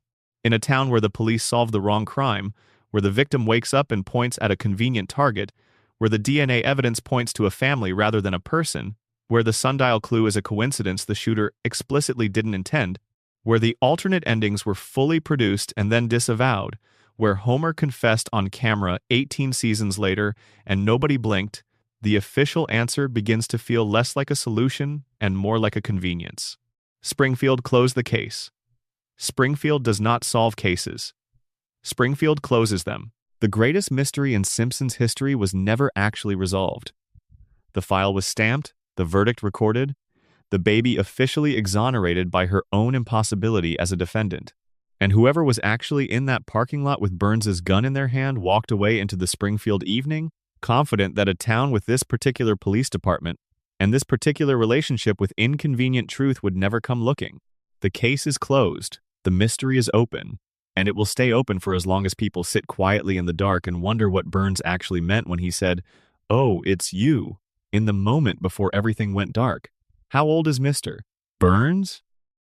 The show doesn't want to answer this cleanly, which is itself interesting, because the show typically has no trouble being specific when it wants to be. Burns's age has been stated, implied, contradicted, revised, and complicated across dozens of episodes, but every version of every timeline the show has offered places his birth somewhere in the very late 1800s. He has referenced personal experiences from before the turn of the 20th century. He has described professional relationships with historical figures who died before most of the show's current audience was born. He served in World War II, which places him at functional adulthood no later than the early 1940s. By the most conservative calculation consistent with his military service, Burns was born no later than the early 1920s. He is currently, in the show's floating present of whatever year the current episode happens to be airing, running a multi-billion-dollar corporation, manipulating municipal politics, and executing complex schemes that require sustained cognitive effort and a working understanding of modern finance and law. He is at minimum over 100 years old. By some readings of the show's continuity, he may be approaching 140. And he doesn't just persist, he operates. He isn't someone who has reached an extreme age and retreated into a reduced version of their former life. Burns is, by virtually every measure, the most cognitively functional person in Springfield. He is strategic where others are reactive. He plans in timeframes that exceed the attention span of anyone around him. He understands the systems he operates within, political, economic, legal, medical, at a depth that nobody else in town approaches. His physical body is obviously frail, yes, but his mind is as sharp as it has ever been, and whatever his body has lost in strength has been compensated for by the infrastructure he has spent a century building around himself. How is this possible? How is Charles Montgomery Burns still alive, still functional, still firmly in control of his empire, at an age that no human being has ever reached in the actual history of the world? The show addresses this in a way that it frames as a comedy beat, but that carries implications it never fully explores. Homer, wandering in the woods, as we've already discussed, encounters Burns post-treatment and believes he's seen an alien. When the reveal comes, we learn about Burns's weekly medical regimen. The treatment is so intensive, so saturated with chemical and radiological intervention, that it causes his body to emit a visible green glow. The glow is the external evidence of what's happening internally. His body has been so thoroughly infused with therapeutic radiation and whatever compounds his private medical team has developed that his cells are literally luminescent. And the treatment has a precise duration. It keeps him alive for exactly 7 more days. Miss one treatment and Burns dies. The margin for error is 0. His survival is not a passive biological process. It is an active, ongoing, weekly engineering project. This is not medicine in any conventional sense. This is maintenance. Burns's body is maintained the way a complex machine is maintained, through scheduled servicing, calibrated inputs, and the constant monitoring of a system that would collapse without intervention. He does not continue to live because his body is healthy. He continues to live because his body is being managed by people who understand exactly what it needs to keep going for another week. The physician scene, one of the most quoted sequences in the show's history, provides another piece of the puzzle. A doctor informs Burns that he has every disease known to medical science. Every single one, present simultaneously in his body, all of them active, all of them at some level of advancement. The doctor explains this with the Three Stooges analogy. All the diseases are trying to kill Burns at once, and because they're all trying at once, none of them can get through the door. They block each other. They exist in a state of perfect biological gridlock, each disease preventing every other disease from progressing to the point of actually killing him. The doctor calls Burns the sickest man in the United States, but functionally indestructible because of the nature of his particular combination of ailments. This is played as absurdist comedy, and it is genuinely funny. But under the radiation theory's logic, it makes a specific and terrifying kind of sense. Burns's diseases are not in equilibrium by accident. The weekly treatments are maintaining that equilibrium. The radiation and whatever compounds accompany it are not curing his conditions. They are managing them. They are holding every illness in a specific calibrated state of advancement, balanced against every other illness, preventing any single condition from gaining dominance over the others. Pull the treatments, and the balance collapses. Every disease surges forward simultaneously. The gridlock breaks, and every one of his conditions rushes through the door at once. That's not what a doctor does. That's what an engineer does to a system they're trying to keep running past its natural lifespan. Burns is powered by radiation. That's the simplest way to say it. The man who owns the nuclear power plant, the man whose facility has been leaking radioactive material into Springfield's water and air for decades, is personally dependent on controlled radiation exposure to maintain his own biological function. He's not just profiting from radiation. He requires it the way normal humans require food and water. He has become, at the cellular level, a different kind of organism than the people around him, one that cannot sustain itself through normal biological processes and requires external energy input in a form that would kill anyone else at the doses he needs. This illuminates Smithers in a completely different way. Everyone in Springfield, and everyone watching the show, understands that Smithers is devoted to Burns. The depth of that devotion has been a running theme and a recurring source of both comedy and genuine emotional complication across the show's entire run. But the coma theory and the radiation theory together suggest that Smithers' devotion is not just emotional, it is medical, it is practical. Smithers manages Burns' schedule. Smithers ensures Burns makes every weekly treatment appointment. Smithers monitors Burns' physical condition with an attention and vigilance that the show depicts as bordering on obsession, but which, if you understand the stakes, is actually just appropriate professional diligence. Without Smithers managing the treatment schedule, Burns would miss a dose. With a missed dose, the disease equilibrium collapses. With the equilibrium collapsed, every illness in Burns' body progresses simultaneously. Burns dies within days. Smithers isn't devoted to Burns out of love alone, though the love is clearly present and deeply felt. Smithers is devoted because he understands that his absence is a death sentence, that his competence, his attention to detail, his refusal to leave or be distracted or allow anything to interrupt the routine he maintains for his employer is literally the only thing standing between Charles Montgomery Burns and the natural conclusion of a century and a half of biological existence. Smithers knows that without him, Burns dies. And this knowledge is the actual foundation of their relationship, the thing that runs beneath the surface of every scene they share. Burns needs Smithers in a way that is more intimate and more fundamental than any ordinary employer's need for an assistant, and Smithers' loyalty is not just an expression of his feelings. It is the only expression of those feelings that actually matters, because the practical expression and the emotional expression have become the same thing. Keeping Burns alive is how Smithers loves him. Being indispensable to Burns' survival is the only language available to him. Burns' connection to historical events adds a genealogical layer that becomes important when you start asking not just how he has survived this long, but whether he was always going to survive this long. Whether something about the Burns family specifically, something about their particular history and their particular resources and their particular relationship with longevity, set Burns up to reach this age before any of the modern medical infrastructure was in place to help him. The show has established that the Burns family is ancient by American standards. Their wealth predates the Industrial Revolution. Their influence has been continuous through periods of American history that most other powerful families did not survive intact. Burns himself has referenced the Gilded Age not as something he learned about in history books, but as something he experienced. He knew people who shaped that era. He participated in the economic culture of the late 19th century as an active agent, not an observer. This requires us to ask a question the show raises and then leaves open. Was Burns always going to live this long, or did he figure out how to make it happen?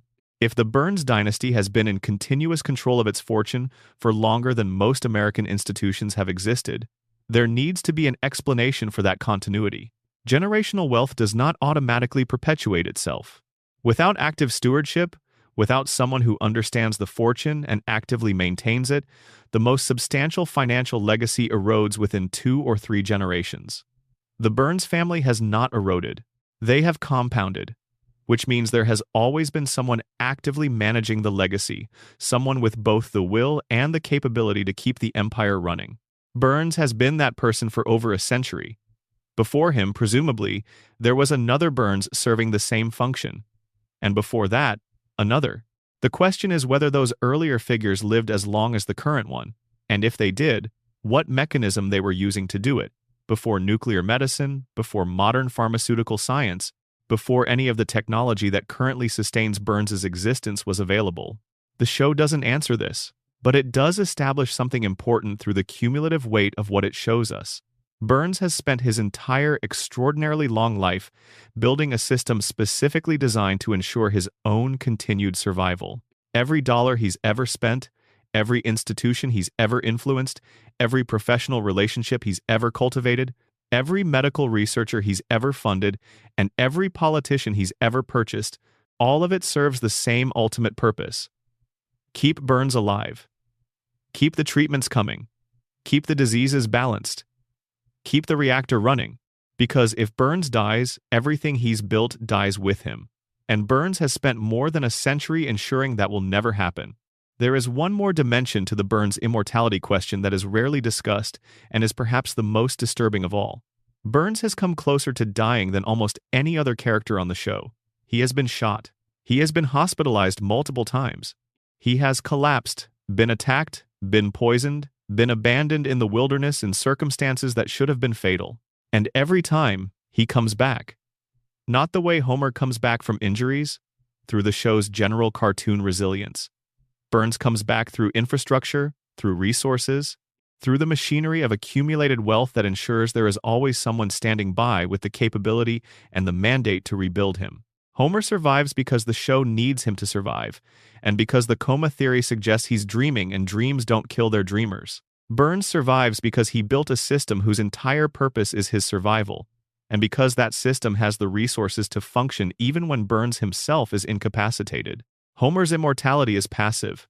Burns's immortality is engineered. Every institution in Springfield is connected to this. The economy depends on the power plant. The power plant depends on Burns. Burns depends on the treatments. The treatments depend on the medical infrastructure that Burns's fortune funds. It's a closed loop, a self-sustaining cycle where the man, the machine, the money, and the medicine feed each other in an arrangement that has been running for so long it has become indistinguishable from the natural order of things. Springfield cannot kill Burns because Springfield cannot survive without Burns. The people of Springfield, their jobs, their electricity, their economic existence, all of it flows from the plant that Burns owns. And Burns cannot die because dying would mean the system he built finally has to answer for what it's done to the people living inside it. His immortality is not just personal, it is structural. He must remain alive as long as the system requires someone to keep the violations hidden, and the safety inspector in place, and the radioactive waste in the river, and the chewing gum in the cooling tower crack. The moment Burns dies, all of that becomes someone else's problem. And someone else, not having spent a century cultivating the particular relationships and arrangements and silences that keep Springfield's contaminated reality operational, might actually do something about it. Burns's existence is his most important management decision. He is keeping himself alive not just because he wants to live, though he surely does, but because his death would be the single event most likely to unravel everything he has built. He is too expensive to die, and Springfield will keep paying the bill through its water and its air and its neurological fog and its yellow skin and its four-fingered hands for as long as Burns keeps the lights on, which, if his treatment schedule holds, will be forever. He is not immortal. He is something stranger than immortal. He is a man who has engineered the conditions of his own continuation so thoroughly that dying has become, for him, an organizational problem rather than a biological inevitability. The biology has been managed. The organization, the empire, the system, the century of accumulated infrastructure, all pointed at the single goal of keeping one very old man in his very tall chair on his very large hill overlooking the town he owns. Charles Montgomery Burns has been alive since before the 20th century began. He will be alive when you finish watching this.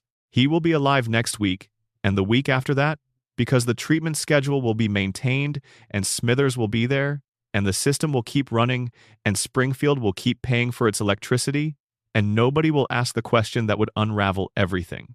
Why is the richest man in Springfield 140 years old? Because Springfield is too expensive to know the answer. Maggie Simpson has been 1 year old for 36 years. She has spent those 36 years in silence, communicating through the movement of a pacifier, through the direction of her gaze, through the subtle but precise language of her enormous eyes. She has not developed language in any meaningful way. She has not walked without stumbling. She has not grown. She has remained, in every observable external sense, exactly what a 1-year-old baby is supposed to be: small, dependent, pre-verbal, and in need of constant adult supervision. This description is false. It describes the surface of Maggie Simpson. Beneath it is something the show has been quietly building for decades: a portrait of a child who is none of those things, who is perhaps the opposite of all of them, and who has made a very deliberate and very sophisticated decision to appear to be all of them, because appearing to be helpless is the most powerful thing she can do. Let's start with the shooting, not because it's the most interesting thing about Maggie, but because it establishes the baseline. If we accept the show's official answer, Maggie Simpson, at 1 year old, shot the richest and most powerful man in Springfield with his own gun. She was in the parking lot. The gun was there. She picked it up. It went off. The official verdict treats this as an accidental discharge by an infant who didn't understand what she was holding. But look at what happens in the final scene of the resolution episode. After the verdict, after the family celebration, after everyone else has left the room, Maggie is alone. She looks around. She checks her surroundings deliberately and systematically, scanning the room to confirm that nobody is watching her. This is not random infant behavior. This is a security sweep, a check of the environment before performing an action that should not be witnessed. And when she is satisfied that she is unobserved, she takes her pacifier and moves it in a motion that precisely mimics the action of pulling a trigger. The motion is controlled. It is intentional. It is performed with the care of someone who has considered whether this particular moment is safe for this particular demonstration. A baby does not assess the safety of a room before performing a behavior. A baby does not perform a contextually sensitive action and then check to see if it was observed. A baby does not replicate a specific mechanical motion with the deliberateness that Maggie shows in this sequence. What Maggie does in that room is not random. It is meaningful. And the meaning it carries depends on whether you read it as a confession, in which she knows she shot Burns and is privately celebrating having gotten away with it, or as a memory, in which she witnessed someone else shoot Burns and is privately replaying what she saw. The way a child processes something significant by reenacting it. Either reading requires Maggie to be operating at a cognitive level that no 1-year-old should be operating at. Either she understands that she committed a consequential act, and that understanding that act requires secrecy, or she understands that she witnessed a consequential act, and that witnessing it is something she cannot discuss. Both of these require the same underlying capacity: situational awareness, memory, the ability to assess social context and modify behavior based on what that context requires. These are not infant traits. These are adult traits that Maggie is displaying in an infant's body. The Longest Daycare is a 7-minute theatrical short released in 2012, nominated for an Academy Award, and it is the most concentrated demonstration of what Maggie is actually capable of that the show has ever produced. She is dropped at the Ayn Rand School for Tots, a daycare run with the efficiency and warmth of a minimum security prison. Inside, she encounters a caterpillar in a cocoon and decides to protect it. Another child, a bully named Gerald, who has been her recurring nemesis, wants to destroy it. What follows is Maggie executing a complex, multi-step plan to protect the caterpillar against active opposition from both the bully and the daycare's security infrastructure, without speaking a single word, falling down multiple times, because her physical development cannot support the demands her cognitive development is placing on it, and succeeding completely. She reads the environment. She identifies threats. She assesses resources. She develops contingency plans when initial approaches fail. She adapts when the situation changes. She executes strategies that require timing, spatial reasoning, an understanding of other people's behavior patterns, and the ability to work around obstacles she cannot simply move through because her body is too small and too undeveloped. Her decision-making in that 7-minute film is not just competent, it is optimal. Every choice she makes is the right choice given the information available to her. Every adaptation is appropriate to the specific constraint she's working around. She fails physically, repeatedly, because her body is genuinely that of a 1-year-old. But she succeeds strategically because her mind is operating at a level her body cannot yet support. She is a genius trapped in an infant's physical limitations, executing genius-level plans at crawling speed. The show has tested Maggie's intelligence directly across several episodes. The numbers vary, because the show is not rigorous about maintaining consistent intelligence metrics for its characters. But the pattern they establish is consistent regardless of the specific figure attached to it. Maggie's intelligence, whatever it is, registers as extraordinary, off the charts, beyond what the testing instruments are designed to measure. The show gets a laugh from the moment of revelation and then moves on, because that's what the show does with information it doesn't quite want to be held accountable for. But the pattern doesn't move on. The pattern accumulates. Episode after episode, the smallest member of the Simpson family quietly demonstrates capabilities that nobody around her notices, because she has structured her presentation of herself so that there is nothing to notice. Look at what happens to the intelligent women in this family. This is the key to understanding why Maggie does what she does. Lisa Simpson is brilliant. She has been brilliant since before the show began. She can solve mathematical problems that adults find challenging. She can play the saxophone at a professional level. She thinks with a precision and clarity that makes most of the adults around her look like they're operating on a dimmer switch. She is the most intellectually capable person in her immediate environment by a wide margin, and possibly the most intellectually capable person in all of Springfield, which is admittedly a low bar given everything we've established about what's in the water. What has Lisa's intelligence gotten her? Isolation? Mockery. The specific cruelty that exceptionally intelligent children receive from peers and adults who find intelligence threatening or simply inconvenient. She speaks up and gets ignored. She identifies problems clearly and gets dismissed. She fights for things that matter and gets worn down by a community that doesn't want to be challenged. Her intelligence is her defining characteristic, and it is, within Springfield's particular social economy, a liability as much as an asset. Maggie has been watching this happen her entire life. From her spot on the floor, from her position in the corner that nobody looks at, she has observed her sister's experience with the careful, patient attention of someone who is drawing conclusions. She has watched the smartest person in the room fight every day for recognition and receive nothing but resistance. She has watched intelligence be punished, consistently and predictably, by a household and a community that rewards compliance and is made uncomfortable by perception. And Maggie drew a conclusion.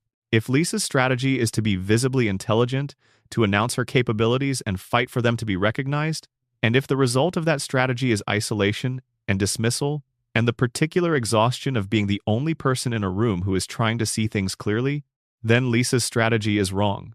Not morally wrong, strategically wrong. The environment punishes the approach. Maggie chose a different approach.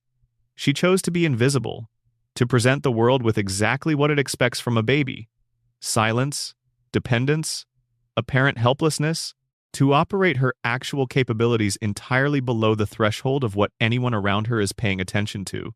Because here is what Maggie has figured out, at 1 year old, about how Springfield works. The less they notice you, the more you can accomplish. Attention in Springfield is dangerous. It invites interference. It invites the kind of dismissal Lisa experiences, the kind that is more damaging than being ignored because it specifically targets the thing you care most about and tells you it doesn't matter. But if you are invisible, if you have convinced everyone around you that you are exactly what they expect a baby to be, then you can operate freely. Nobody monitors an infant closely enough to see them organizing. Nobody suspects a baby of executing a plan. Nobody looks at the still figure in the corner and thinks, that is where the most complex thinking in this room is happening. Every time Maggie does something remarkable, she does it in the spaces where nobody is watching. The shooting happened in a parking lot after the crowd had dispersed. The daycare rebellion happened in a facility where the adults were managing the behavior of a room full of children and couldn't possibly track every individual. Every heroic act, every demonstration of intelligence, every moment where Maggie changes the outcome of a situation happens below the radar, in the margins, in the gap between what everyone expects and what's actually occurring. And she maintains that gap deliberately. She has been maintaining it for 36 years. Now, connect this to the radiation theory. If the contaminated environment of Springfield generates mutations, and if those mutations express differently in different people depending on some combination of genetics and exposure and individual biology, then Maggie and Homer represent the outer edges of the distribution.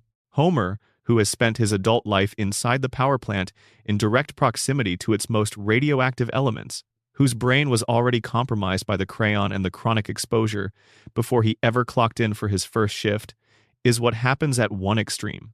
Mutation that reduces cognitive function to a point of severe impairment while increasing physical resilience to an extraordinary degree. Maggie, born into the contaminated environment but not yet directly exposed to the plant in the way Homer has been, might represent the other extreme. A mutation that did not reduce intelligence but amplified it. That took whatever neurological potential she was born with and accelerated it in ways that her physical development cannot keep pace with. She has the mind of someone whose cognitive architecture has been supercharged, housed in the body of a 1-year-old who still falls down when she tries to walk fast. Same environmental source. Same family, same water, same air, same Springfield sky. But the expression is opposite. The father's brain was diminished, the daughter's was amplified. Homer and Maggie are two sides of the same contaminated coin. And if the coma theory is true, Maggie's extraordinary intelligence carries a different and more intimate meaning. If Homer is dreaming, if every episode since April of 1993 is the product of an unconscious mind trying to hold on to his family, then what is Maggie in that dream? She is what Homer needs her to be. She is his youngest child, the one he knows least because she was barely a year old when the coma took him away, the one whose development he has no memories of, the one whose future he cannot imagine because he wasn't there to watch it happen. In the dream, Maggie cannot grow up. He doesn't have the material to dream her growing up. He can only dream her as she was, small, present, watching everything. But what he can give her in the dream, what his unconscious mind can grant her that real life might not, is extraordinary capacity. He can make her remarkable. He can make her capable of things no baby should be capable of, because in the dream, Maggie doesn't need to grow up to be extraordinary. She already is. She has always been. Homer can't watch his youngest daughter take her first steps, or say her first sentence, or go to school, or make friends, or become the person she's going to become. He is in a coma. He missed all of it. What the dream gives him instead, as a form of compensation that only an unconscious mind would offer, is the certainty that she is going to be okay, that she is stronger than she appears, that even without him there to protect her, even without him watching, she can manage. She can more than manage. She is already, in ways nobody knows about yet, extraordinary. Maggie's genius in this reading is not a mutation, it is a father's prayer. It is Homer's deepest hope for the child he couldn't be there for, given form in the only place where he has any creative authority left. But back in Springfield, back in whatever version of waking reality Springfield represents, there is another possible reading. One that doesn't require dreams or prayers or the projection of parental hope. Maggie doesn't speak because she's learned that speaking gets you nothing in Springfield. She doesn't reveal her intelligence because intelligence is a liability in a town that punishes insight. She watches everything. She understands everything. She processes everything, filing it away in a mind that nobody suspects is as capable as it is, building what can only be described as a comprehensive record of Springfield's inhabitants, their motivations, their weaknesses, their patterns. And she waits. For what? The show has never answered this question. Maggie's endgame, if she has one, remains the last truly unsolved mystery of the Simpson family. We've seen her act when she needs to. We've seen her shoot a man. We've seen her lead a rebellion. We've seen her solve problems that defeat adults. We've seen her operate at a level of strategic sophistication that should not be available to someone who hasn't learned to form sentences. But we haven't seen her decide that the time has come to act on a larger scale. We haven't seen her determine that the moment has arrived to use everything she's been quietly accumulating. Maybe that moment hasn't come yet. Maybe Springfield hasn't yet provided the circumstances that Maggie has decided would justify breaking her silence and revealing what's been going on behind those enormous, watching eyes for 36 years. Or maybe Maggie has already decided. Maybe she has already chosen her moment. Maybe the reason the show has never shown us Maggie's endgame is that it's still in progress, still being assembled with the same quiet patience and the same invisible precision she has applied to every other challenge she's ever faced. The most powerful member of the Simpson family is 1 year old and cannot walk without falling down. She has never made a mistake that anyone witnessed. She has never been caught doing something she didn't want to be caught doing. She has never failed at a plan that she executed in the spaces where nobody was looking. When Maggie finally breaks her silence, Springfield will not see it coming.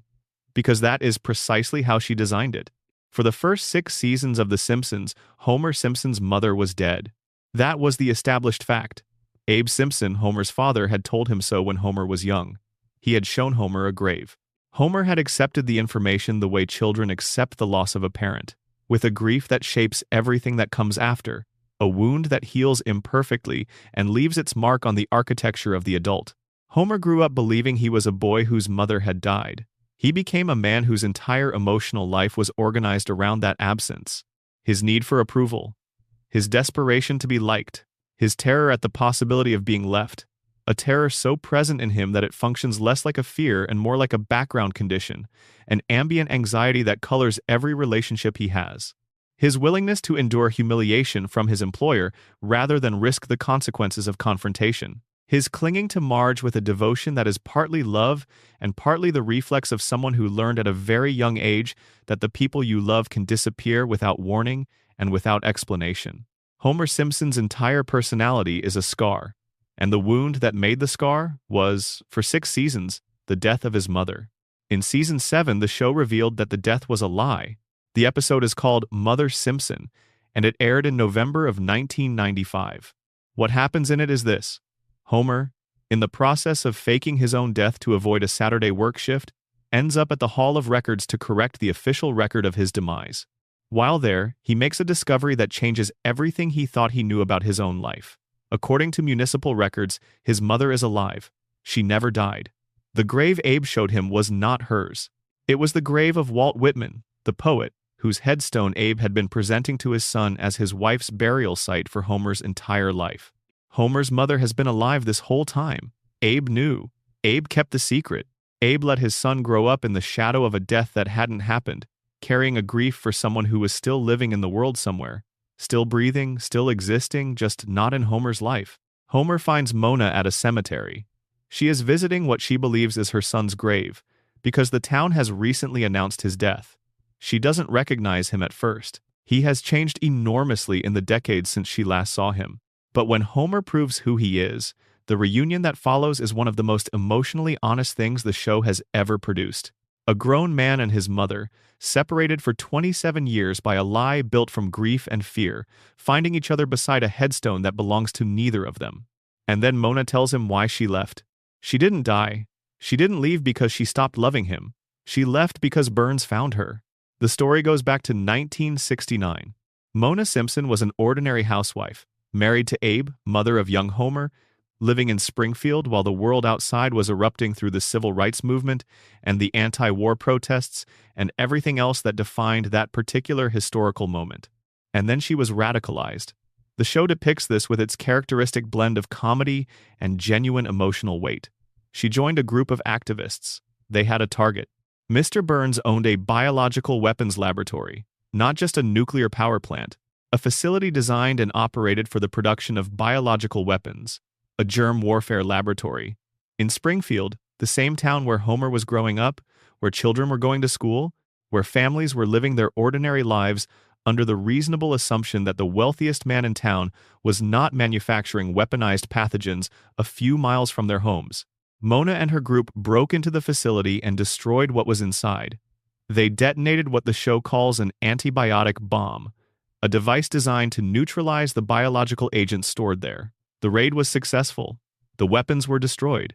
But in the chaos of the group's escape, Mona made a mistake. She stopped to help someone who had been knocked down. That someone was Mr. Burns. She stopped to help the man whose weapons she had just destroyed. and Burns saw her face. He saw it clearly enough to remember it, clearly enough to report it to the FBI. And from that moment forward, Mona Simpson was a federal fugitive, and Springfield was the one place she could never return to. She couldn't go home, she couldn't contact her family, she couldn't write a letter or make a phone call or find any way to reach the husband and the young son she was leaving behind, because any contact was a risk she couldn't take. She kissed Homer goodbye while he slept and disappeared into the night. He woke up and his mother was gone. Abe told him she was dead, and Homer spent the next 3 decades of his life believing he was unloved, believing that there was something about him that made a person choose to leave rather than stay, believing, in the particular and very specific way that children believe things their parents tell them about themselves, that he was the kind of son a mother would rather die than raise. None of it was true. Mona loved him. She left because Burns made her, and Burns made her because she tried to stop him from manufacturing biological weapons in the town where her family lived. Now look at what Burns did after that. He didn't just report her and move on. He pursued her, actively, for decades. The show establishes across multiple episodes that Burns maintained a personal interest in Mona's capture, that he devoted resources to tracking her, that he used his influence with law enforcement to ensure she remained a fugitive. When Mona finally returns to Springfield in Season 7, Burns recognizes her almost immediately. Through a cab window, in passing, decades later, Burns sees a face he last saw in 1969 and knows it at once. He calls the authorities. The FBI arrives at the Simpson house. Mona has to flee again. Homer has to say goodbye to his mother for the second time. He knows now why she left the first time. He knows who forced her out. He knows that the man responsible is his own employer. And then Homer does something completely in character and completely devastating. He doesn't connect the dots. He doesn't confront Burns. He doesn't quit his job in moral outrage. He doesn't even seem to fully process, in any sustained way, that the billionaire who signs his paychecks is the same billionaire who destroyed his family. Homer's inability to make this connection isn't played as stupidity, it's played as tragedy, because Homer Simpson is not capable of making connections like that. His brain doesn't work that way anymore. The crayon, the radiation, the decades of cognitive erosion from living in Springfield's contaminated environment, all of it has specifically impaired the type of thinking that would allow him to look at 2 facts he knows to be true and see that they are connected. He can hold both pieces of information. He cannot assemble them into a pattern that generates the response those facts should generate. This is Burns's masterwork. Not the power plant, not the wealth, not the biological weapons facility or the century of accumulated political influence. The masterwork is Homer Simpson. Burns didn't just ruin Mona's life. He engineered Homer's. By driving Mona away when Homer was a young child, Burns ensured that Homer would develop the specific emotional profile he needed in an employee. Desperate for approval, terrified of abandonment, incapable of challenging authority because the authority figures in his life were all he had left after the central one vanished without explanation. A man who would work at a dangerous facility for his entire adult life, without complaint, without raising his voice, without ever reaching the breaking point that a more psychologically intact person would have reached years earlier. The perfect safety inspector. Not because Homer ensures safety, but because Homer ensures the absence of scrutiny. A competent inspector would shut the plant down within a week. Homer, psychologically conditioned by maternal abandonment to value the security of having a job over the integrity of performing it correctly, ensures the violations continue. The radiation keeps leaking. The water stays poisoned, and Burns maintains his monopoly over Springfield's most basic resource, power. The show confirms this architecture with a revelation from a later season. It emerges that Burns and Grandpa Simpson struck a deal. Burns had committed a crime, and Grandpa discovered evidence of it. In exchange for Grandpa's silence, Burns guaranteed that Homer would have a job at the plant regardless of his performance. No matter how many mistakes he made, no matter how thoroughly he failed to perform the basic functions of his position, no matter how many documented errors accumulated in his file, Homer would never be permanently dismissed. 742 documented errors. The show gives you the number, and Homer's job survived all of them because the job was never actually contingent on performance. It was contingent on a deal made between his father and his mother's persecutor, brokered in silence, maintained in secret, and never explained to Homer, because explaining it would mean explaining everything else. Homer's employment at the power plant is not a cartoon convenience. It is not a lazy storytelling decision to keep him in the same job for 36 years without consequence. It is the visible surface of a conspiracy that runs 3 generations deep, connecting Mona's activism to Abe's secret, to Homer's psychological damage, to Burns's strategic genius, to the specific combination of factors that keeps the plant running and the violations hidden, and Springfield contaminated, and the population too cognitively impaired to see. The pattern. Mona fought back against Burns. She attempted to stop him from doing harm to the community where her family lived. She succeeded in the immediate goal of destroying the weapons and failed entirely in the larger goal of escaping the consequences. Burns made her a fugitive. Burns kept her from her son. Burns used his influence to ensure she could never come home. And Burns used the gap she left in Homer's life to install the psychological architecture that would make Homer permanently compliant. 3 generations of a family, broken by one man's grudge. Mona died in a later season. The show handles her death with a quietness and a care that stands apart from its normal relationship with consequence. There is no joke, no cutaway, no reset. Homer sits with her. He holds her hand. He watches her go. And the episode holds that moment, holds the weight of it, without flinching, without undercutting it, without doing the thing the show typically does when something genuinely sad is happening. 27 stolen years. A childhood without a mother. An adulthood shaped by the specific kind of emotional damage that comes from believing you were abandoned by someone who chose not to stay. And then she came back, and then she had to leave again, and then she was gone. Burns won that one. Burns wins most of them. Because in Springfield, the man with the century of accumulated resources and the strategic patience of someone who has been playing this game since before the town existed writes the rules. And the rules say Homer Simpson works at the power plant until he dies. Because his grandfather made a deal, because his mother made a choice, because the richest man in town needed a specific kind of broken man in a specific job, and Homer was broken before he ever clocked in for his first shift. The crayon episode is the final piece of this picture. Homer, with the crayon removed from his brain, becomes brilliant. He can see the world clearly. He can understand complex systems and articulate nuanced positions and perceive the patterns in his own life that his impaired cognition had hidden from him. He becomes, briefly, the man he might have been if none of this had happened, if his mother had stayed, if Burns hadn't pursued her, if the crayon had never been in his brain in the first place, if the radiation from the plant he works at had not spent decades reinforcing whatever damage the crayon was already causing. And it makes him miserable. Not because intelligence is inherently miserable, but because applying that intelligence to Springfield, to his life, to the specific circumstances he finds himself in, means seeing things he cannot unsee. It means understanding, with clarity he has never had before, exactly what has been done to him and why and by whom. And that understanding, without the power to change anything about the circumstances it illuminates, is a particular kind of suffering that his previous fog protected him from. Homer chose to put the crayon back. He chose the fog. He chose not knowing over knowing. Because knowing in Springfield, without the ability to do anything with the knowledge, is just pain. Just the awareness of a trap you can't escape. But here's the part that stays with you. The choice was rigged from the start. Burns ensured it was rigged. In 1969, when he looked at a woman who had the audacity to try to stop him and decided to spend decades destroying her life and shaping her sons. Homer was never supposed to be smart in Springfield. Burns needed him not to be.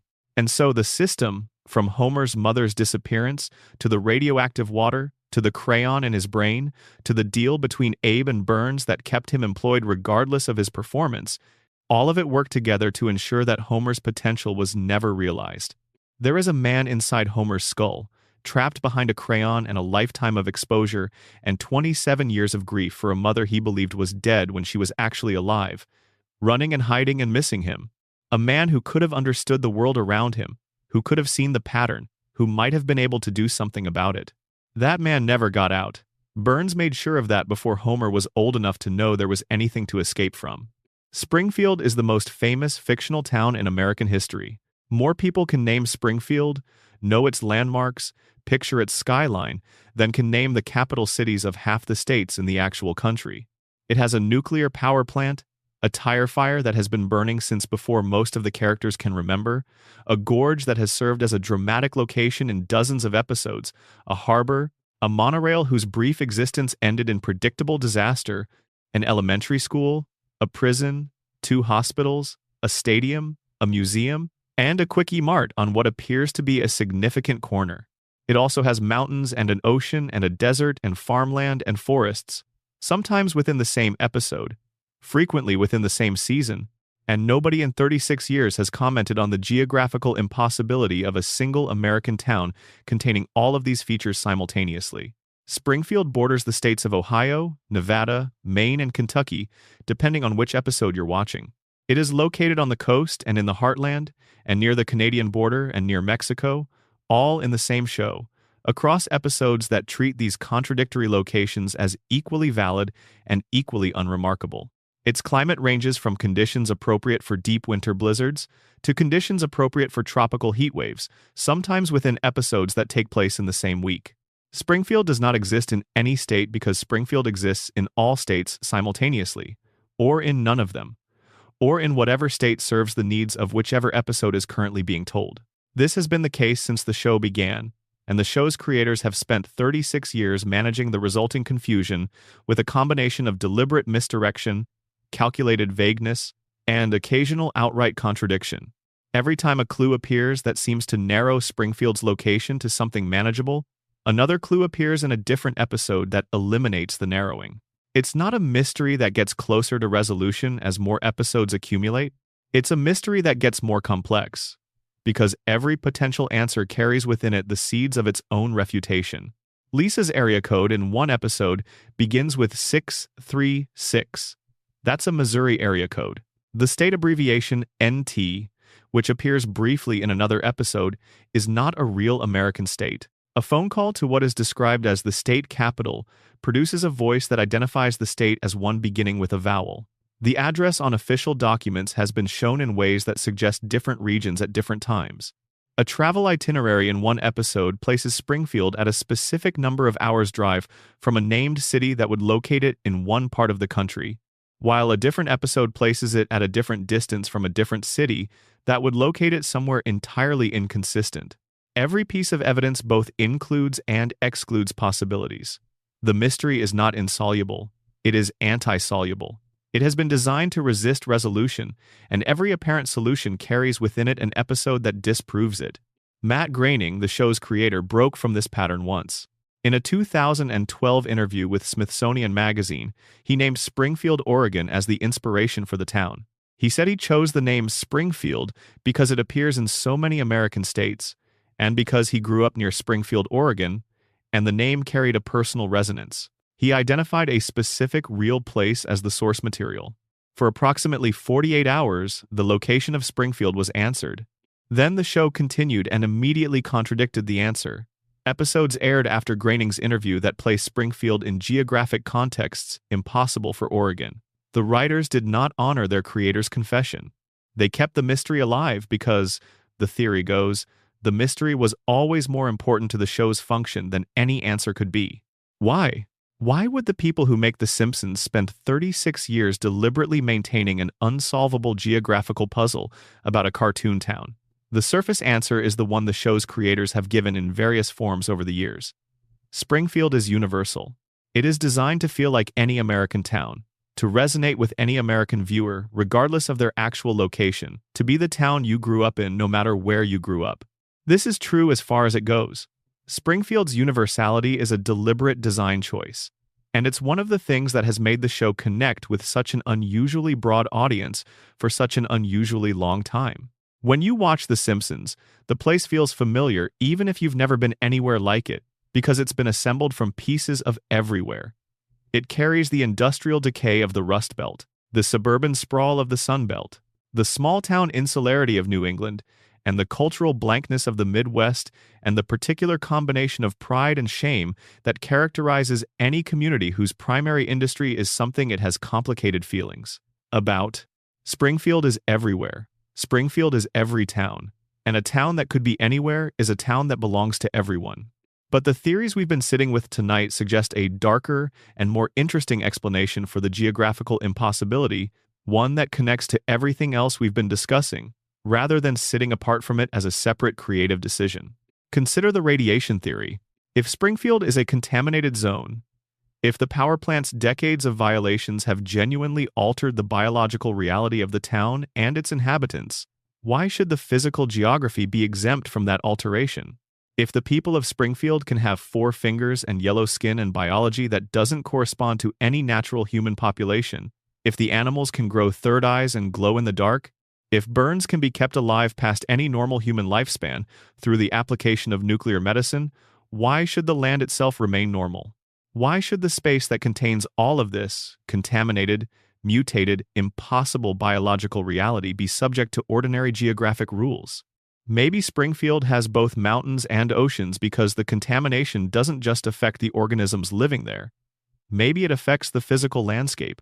Maybe decades of radiation leaking from those cracked cooling towers has done something to the space around the town, something that compresses distances, folds geography, brings together features that should be hundreds or thousands of miles apart. Springfield exists in a warped space. The radiation warped the biology first, and the biology shaped the reality of the place, until the place itself became as impossible as the people inside it. Or consider the coma theory. Homer's dreaming brain doesn't have a precise map of the United States. It has impressions, fragments, emotional memories of places rather than accurate geographical records.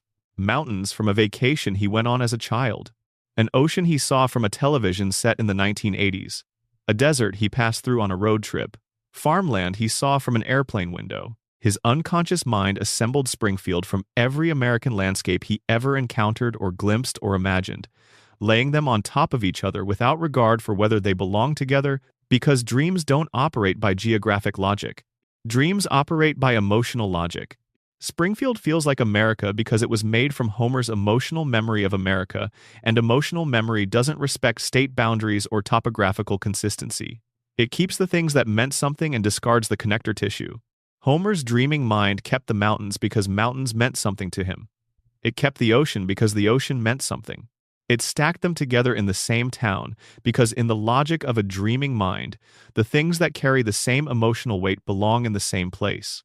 And if you apply the Skinner theory, the mechanism we'll discuss in the next section, the one about how Springfield maintains its impossible reality through collective agreement and systematic denial, then the geographical impossibility takes on a specifically legal dimension. You can't bring federal charges against a nuclear power plant if the state it's located in keeps changing. You can't conduct an EPA investigation if the jurisdiction is perpetually undefined. You can't hold any institution accountable for anything if the regulatory authority over that institution shifts depending on which version of the map you're using. Springfield floats between states because floating is safer than landing. Landing means accountability. Landing means the state attorney general has authority. Landing means someone shows up with a specific legal mandate and starts asking specific legal questions about the three-eyed fish and the cracked cooling tower and the 742 documented safety violations, the human bones in the basement. As long as Springfield's location is uncertain, Burns's facility exists in a perpetual jurisdictional gray area.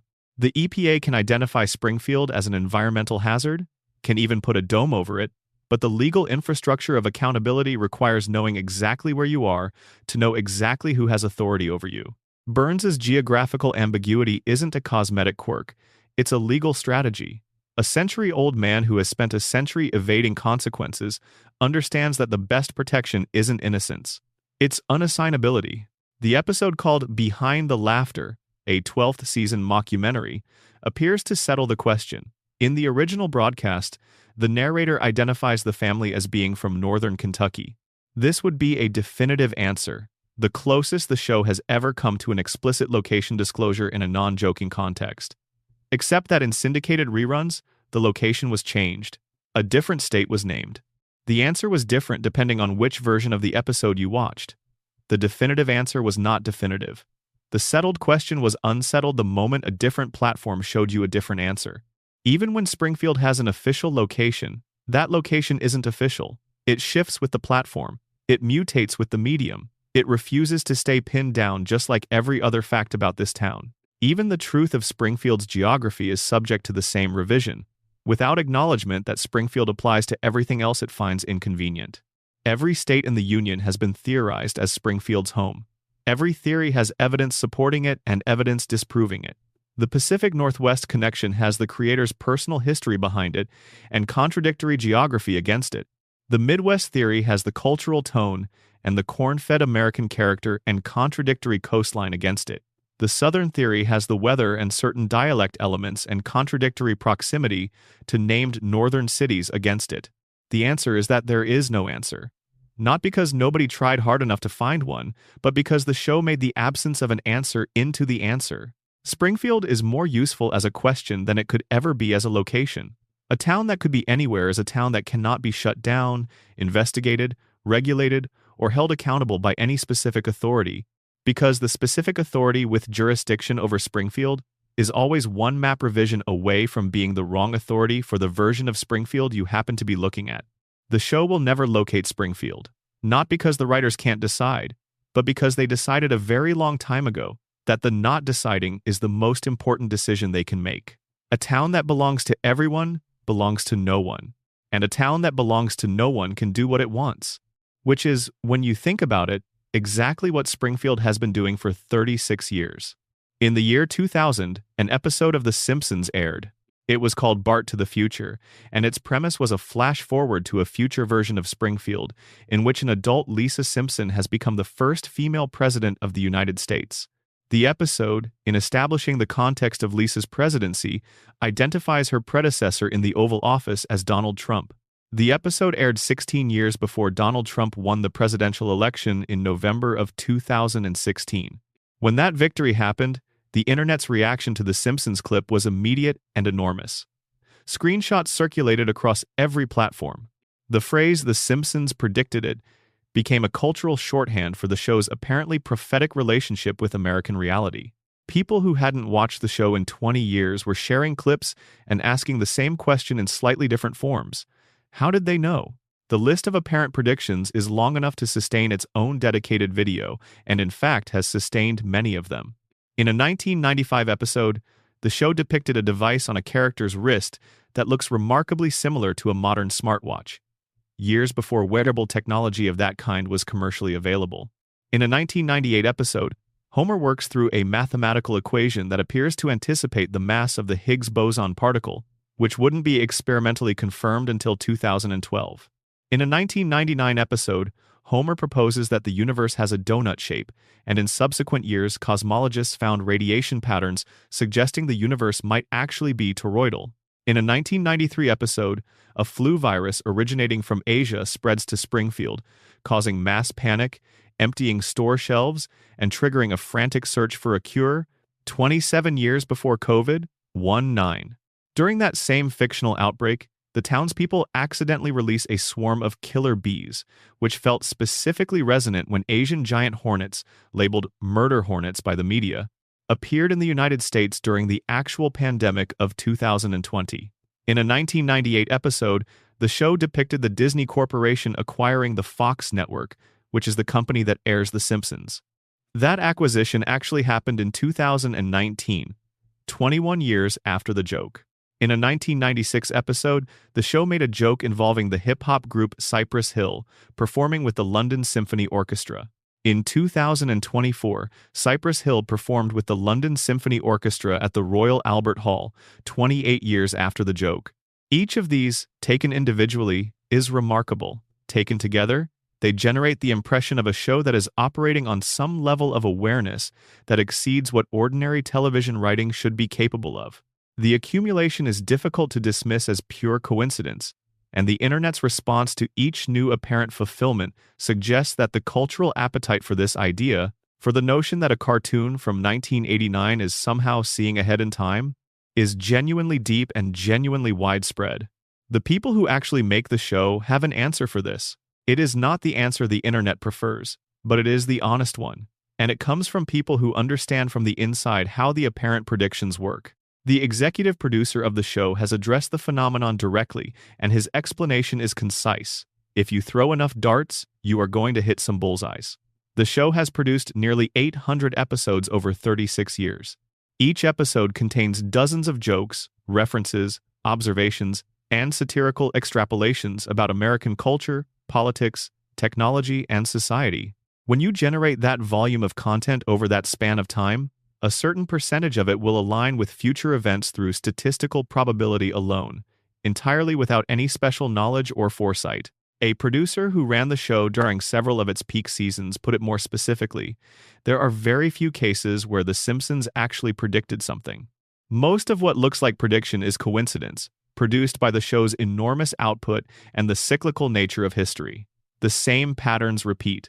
The same cultural dynamics recur in different forms.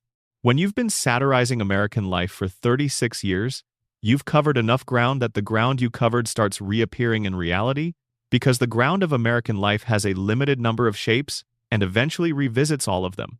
Fact-checking organizations have gone through the most popular claimed predictions systematically and found that most of them have simpler explanations than prophecy. The writers didn't predict Trump's presidency. They observed that Trump had been publicly flirting with running for office since the late 1980s and extrapolated the trajectory of celebrity politics to its logical, satirical extreme. They didn't predict the Disney-Fox merger. They observed that media consolidation was an accelerating trend and wrote a joke about where that trend would end up. They didn't predict smartwatches. They observed that technology was consistently getting smaller and more personal and imagined what the next logical step in that direction might look like. The Simpsons writing staff has historically been one of the most educated in television. Many writers hold degrees from Harvard and other research universities. Many have backgrounds in mathematics, physics, economics, and political science. These are not people pulling random guesses from the air. They are highly intelligent observers of American culture who spend their careers studying trends, identifying patterns, and extrapolating current trajectories to their satirically amplified conclusions. They're not predicting the future.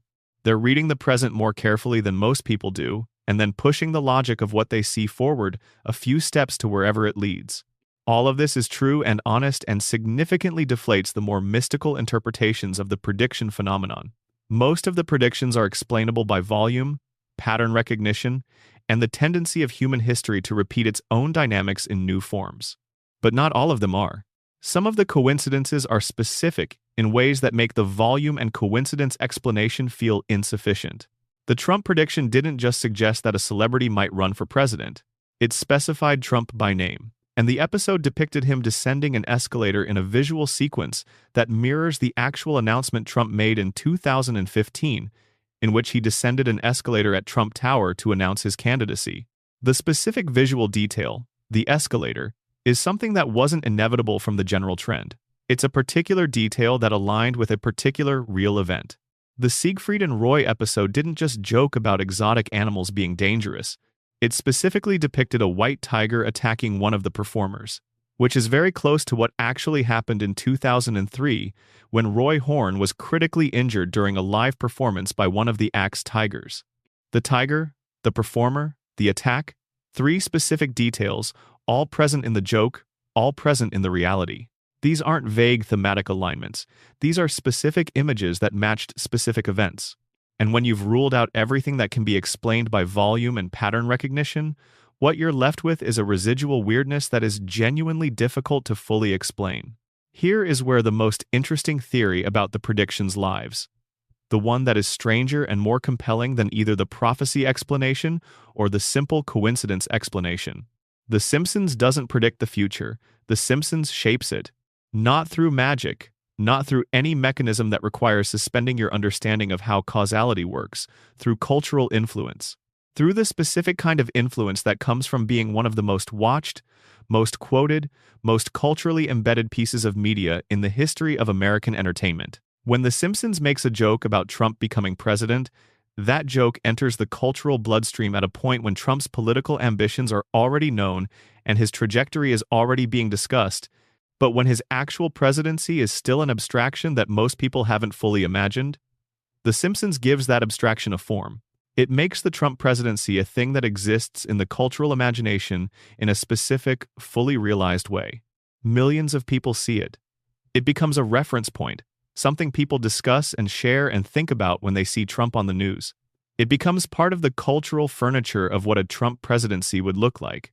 And when the Trump presidency becomes a real thing, when reality catches up to the joke, the experience is not one of shock and disorientation. It is one of recognition, familiarity. We've seen this before. The Simpsons already did this. The show didn't predict a Trump presidency. The show made a Trump presidency feel like something that had already happened, which is very close to the same thing. It preemptively normalized an event that without the cultural preparation might have felt more alien, more shocking, more impossible. The show made the possible feel inevitable by depicting it as a punchline. This is a genuinely interesting and genuinely unsettling idea when you extend it beyond politics. The show depicted smartwatches and made personal wearable computing feel like an obvious next step. The show depicted video calling technology and made communicating face-to-face over distance feel like an obvious eventually. The show depicted media consolidation and made the concentration of entertainment into fewer and fewer hands feel like the logical endpoint of trends that were already in motion. In each case, the show didn't predict the development. It prepared the cultural imagination for the development. It made the future feel familiar before it arrived. Springfield doesn't reflect America. America has become Springfield. The show held up a mirror to American life for 36 years, and the audience stared into it for so long that they began to resemble what they saw. The nuclear power plant, the corrupt billionaire, the incompetent government, the population too distracted and too cognitively impaired, in Springfield, literally, and in America, metaphorically, to notice how thoroughly they're being exploited.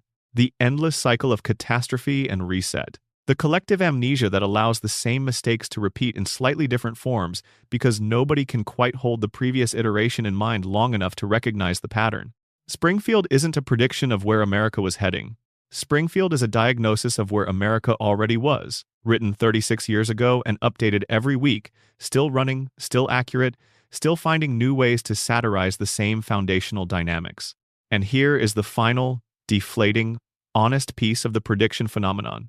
The Simpsons has also made thousands of jokes that haven't come true, jetpacks that haven't materialized, moon colonies that haven't been built, technology that was extrapolated in directions reality declined to follow, political outcomes that went the other way, cultural shifts that never happened. The show has as many misses as it has hits, and the misses are invisible because nobody screenshots them.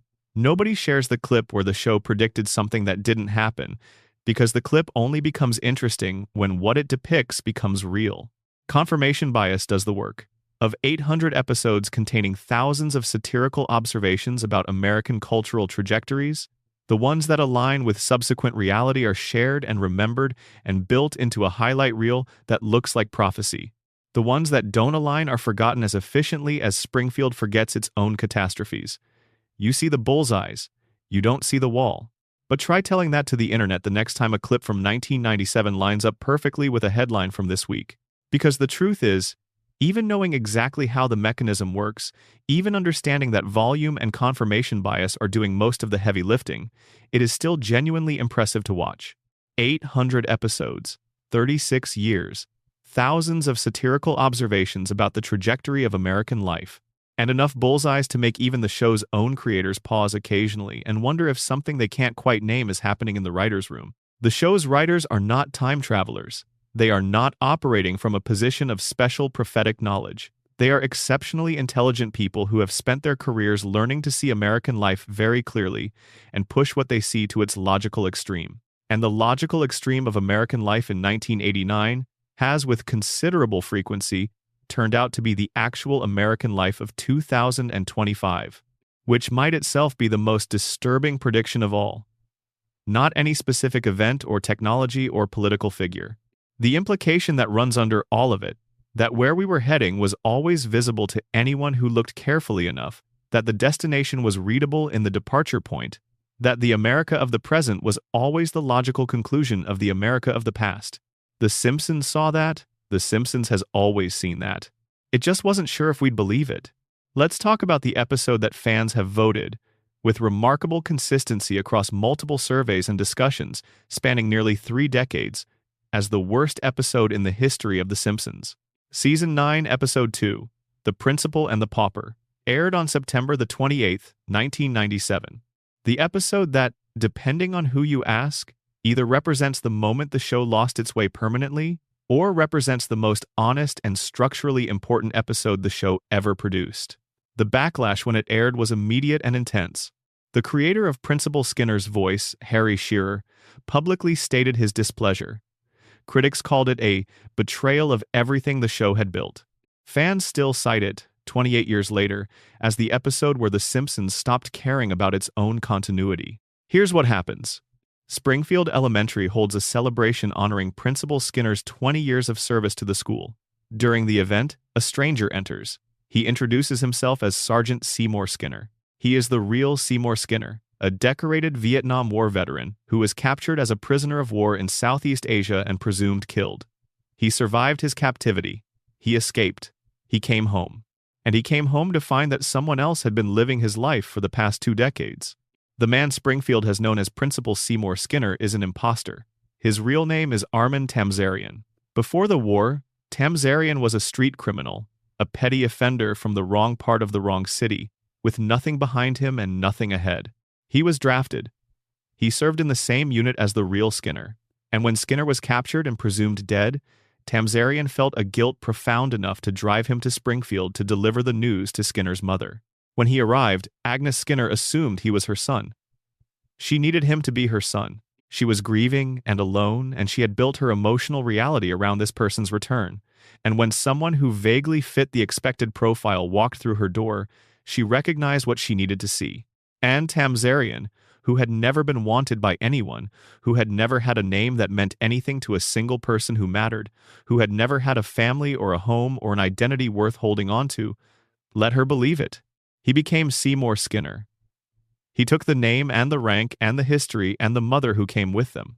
He built a life inside the stolen identity for 20 years, became a fixture of the community, developed real relationships, real affections, real investment in the place and the people he'd adopted. And then the real Seymour Skinner walked through the door and everything fell apart. Springfield now knows the truth. Both versions of Skinner are present. The evidence is unambiguous. The community has definitive proof that their principal is not who he has claimed to be for 2 decades. What do they do with this information? They vote on whether to acknowledge it. Judge Snyder issues a legal decree. Tamzarian is Skinner. The real Skinner, the actual war veteran whose identity was stolen, is physically tied to a railroad car and expelled from Springfield. The judge makes it explicitly illegal to ever mention the truth again, under penalty of what the episode describes as torture. The town voted to keep the lie. By unanimous agreement, they chose the fraudulent version of their principal over the authentic one. They had the truth standing in front of them, embodied in a real human being who had suffered real consequences from having his identity stolen, and they expelled that truth from the community and made returning to it a criminal act.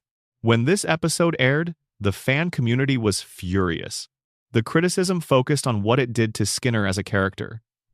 It revealed that everything Springfield thought it knew about him, his military service, his relationship with his mother, his dynamic with Bart, his years of institutional authority, was built on a fiction. The character was destroyed, they argued, by the revelation that he had never been who they thought he was. But the criticism missed what the episode was actually doing, because the Skinner reveal is not really about Skinner. It's about Springfield. The town has always operated this way. This is not a new behavior. This is the behavior that Springfield has been demonstrating continuously throughout its entire history, the behavior that explains why the dome gets forgotten, and the comet gets forgotten, and every catastrophe gets forgotten, and the slate gets wiped clean by the time the next episode begins. Springfield has always chosen comfortable lies over uncomfortable truths. The only difference in this episode is that the mechanism is shown explicitly, in real time, with the vote and the decree and the physical expulsion of the inconvenient truth from the community. Every other time Springfield forgets something it should remember, it happens between episodes, off-screen, in the gap where the reset occurs. This episode shows you the reset happening. It shows you the machinery of it, the collective decision, the legal formalization of that decision, the identification and removal of the person whose continued presence would make denial impossible. The real Seymour Skinner was the truth, and Springfield tied the truth to a train and sent it away and made it illegal to mention it again. Now apply this to everything else we've been discussing. If Springfield's contamination is real, if the nuclear plant has been poisoning the water and the air and the biological systems of the town's population for decades, why doesn't anyone talk about it? Why doesn't anyone organize around it? Why doesn't the three-eyed fish become the symbol of a sustained political movement, rather than a briefly famous news story that disappears within the same episode in which it appeared. Because Springfield voted, not explicitly, not in a formal civic proceeding, but in the collective and ongoing and entirely unspoken agreement that certain things will not be acknowledged. The contamination is not acknowledged because acknowledging it would require confronting the power plant.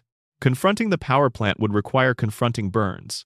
Confronting Burns would risk the economic structure that the entire town depends on. The economy is the power plant, and the power plant is Burns. And Burns is the invisible foundation of every job and every paycheck and every ordinary expectation of continued daily life that every resident of Springfield holds. You can't challenge the foundation without risking the structure it holds up. And so the foundation goes unchallenged. The contamination goes unnamed. The fish stays three-eyed. The bones stay in the basement. And anyone who insists on naming what everyone already knows, in the way the real Seymour Skinner insisted on existing as evidence of the community's operating lie, gets tied to a train. Lisa is Springfield's Seymour Skinner. She is the character who sees clearly, names things accurately, insists on acknowledging what others have agreed to ignore, and pays the price for it in isolation and dismissal, and the particular weariness of being consistently and categorically not listened to. She is the truth-teller in a community that has voted to make truth-telling socially costly. She hasn't been tied to a train yet, because she's a child and because the show needs her for narrative purposes, but the mechanism that would be applied to her if she were more of an adult and more of a threat is visible in what was applied to the real Skinner. Springfield doesn't forget its history through incompetence or negligence. Springfield forgets it through collective choice, through the ongoing social contract that says, we will not acknowledge what we know. We will treat the agreed-upon version of events as real, and we will treat anyone who insists on the actual version as a problem to be managed rather than a source of truth to be listened to. This is not unique to Springfield. This is how real communities have always managed information that threatens their self-concept or their stability. Small towns have this capacity in particular, the ability to absorb an enormous amount of shared knowledge about things everyone knows and nobody discusses, to maintain a kind of communal amnesia about the facts that would be most destabilizing to acknowledge. Springfield is an exaggerated cartoon version of a real social dynamic, which is what The Simpsons has always been doing. It takes something real about human behavior and communities and families and stretches it until the structure is visible. The principal and the pauper stretches the community's capacity for strategic forgetting until the infrastructure is impossible to miss. The vote, the decree, the expulsion, the criminalization of the truth. Those aren't absurdist comedy beats, though they play as comedy. They're the show explaining, as explicitly as it ever has, how Springfield maintains its impossible reality, how the reset happens, how catastrophes are absorbed and released without leaving marks. The town is a system. The system has a maintenance protocol. The maintenance protocol is denial, formalized, and enforced, and anyone who disrupts the protocol gets removed, with whatever level of force or social pressure is necessary to accomplish the removal. Now let's talk about Hans Moleman. Hans Moleman appears in the background of Springfield. He is small and elderly and nearly blind, and he exists, in the show's running vocabulary, primarily to suffer and die. He gets hit by cars. He gets crushed by falling objects. He gets buried alive. He gets incinerated. He gets struck by lightning and swallowed by animals and run over by vehicles and killed in approximately 100 different ways across the show's run, in regular canonical episodes. Not in dream sequences or Treehouse of Horror specials, but in the ordinary fabric of Springfield's ordinary days. And then he appears in the next episode, fully intact, ready to suffer again. The show treats this as a running gag. Moleman dies a lot, it's funny. Don't pull that thread. But the thread is there, and it's been there for 36 seasons. And what it's attached to, when you follow it, is one of the strangest and most genuinely inexplicable mysteries in the show's run. How old is Hans Moleman? The show has answered this question once, in an episode where Moleman states his age directly. He says he is 31 years old. Look at him. He appears to be in his 80s or 90s, maybe older. He moves with the frailty of someone who has lived well past the point where the body begins to struggle with the basic mechanical requirements of existence. His vision is nearly gone. His skin carries the specific texture of someone who has been alive long enough for time to have had a very significant conversation with their face. He does not look 31 in any way that a casual viewer or any viewer, would find plausible. If he's telling the truth, then something aged him catastrophically. Something took a man in what should be the productive middle portion of his life and advanced him to the appearance of extreme old age decades early. Something that also, apparently, made him nearly indestructible despite that appearance of frailty. Because Molman does not survive his deaths in the way Homer survives injuries, through the show's general cartoon durability. Molman actually dies. His body ceases to function, in ways the show depicts with varying levels of explicitness across its different versions of the gag, and then he comes back as if death were not a permanent condition for certain residents of Springfield, but merely a temporary setback. Apply the radiation theory. Molman is what happens at the most extreme end of Springfield's contamination spectrum. His biology has been so thoroughly altered by decades of nuclear exposure that his cells have developed the capacity to reconstitute themselves after what should be terminal damage. He doesn't heal, he regenerates.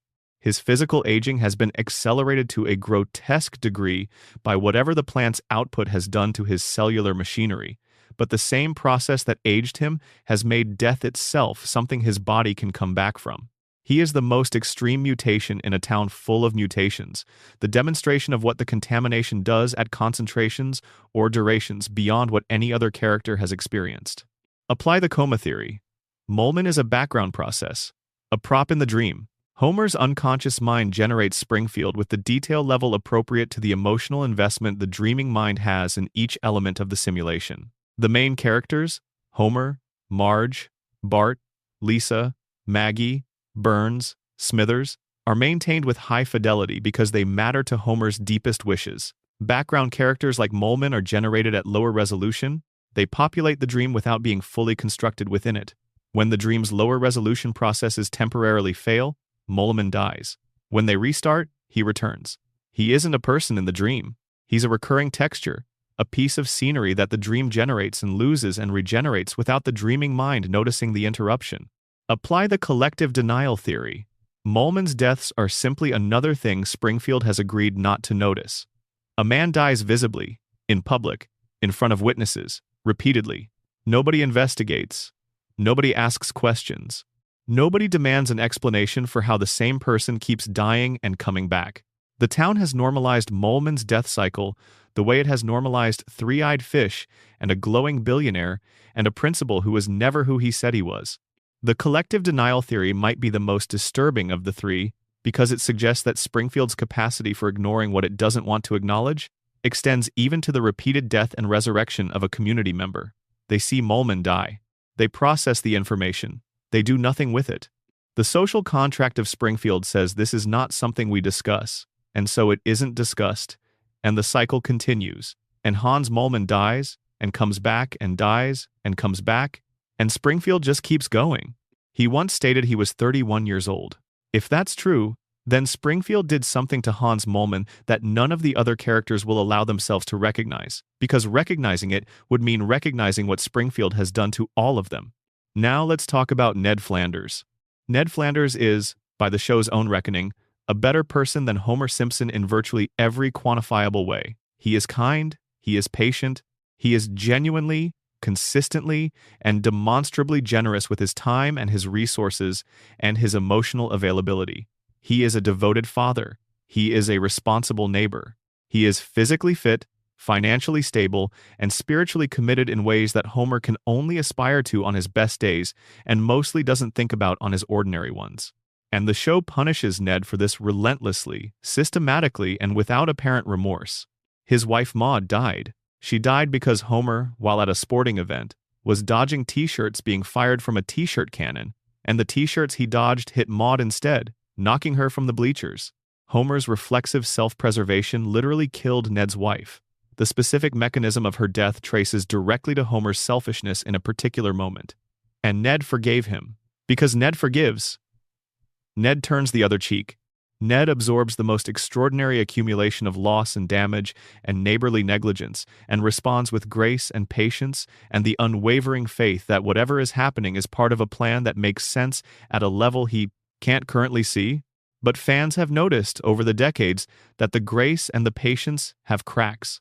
The episode in which Ned finally breaks is one of the most psychologically revealing in the show's run. A hurricane destroys Ned's house, and the community comes together to rebuild it, which sounds like a heartwarming Springfield story until you see the result.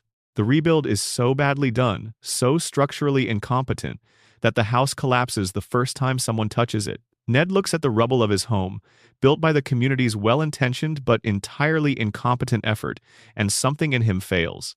He snaps. He screams at the town in a way that reveals how much he has been holding inside. He says things he's been holding for decades, about Homer, about the community, about the specific experience of doing everything right and receiving nothing but loss and mockery and structural damage in return. And then he is institutionalized. He is committed to a mental health facility.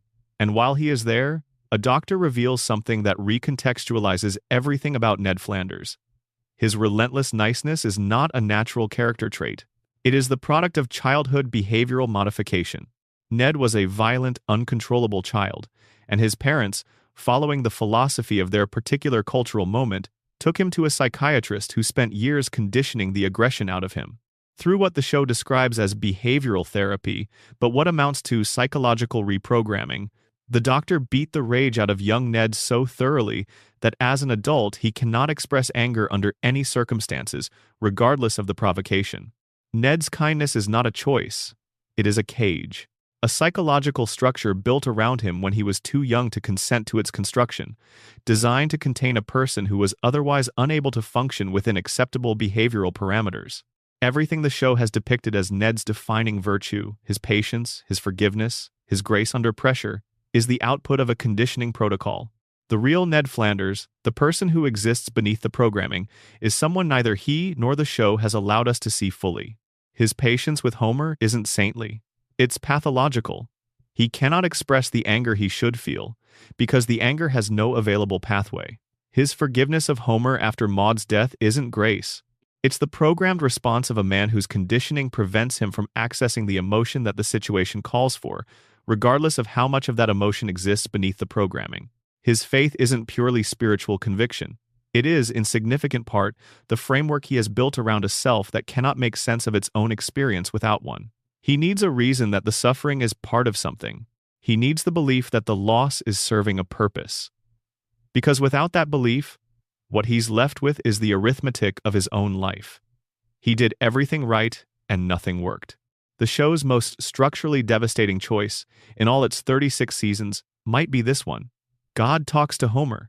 God has had at least 2 face-to-face conversations with Homer Simpson across the show's run, conversations that are depicted with full sincerity, without the usual layer of ironic distance that protects the show from the implications of what it's showing you.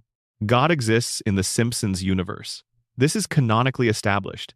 God is a real entity who has chosen to interact with at least one Springfield resident. That resident is Homer, not Ned, not the man who has dedicated his life to his faith, who prays genuinely and consistently and has built every aspect of his identity around his relationship with the divine. The man who gets to actually talk to God is Homer Simpson, who falls asleep in church, whose relationship with religion is largely passive and self-interested, who has given the divine approximately the same level of sustained attention he gives everything else that doesn't immediately involve food or television.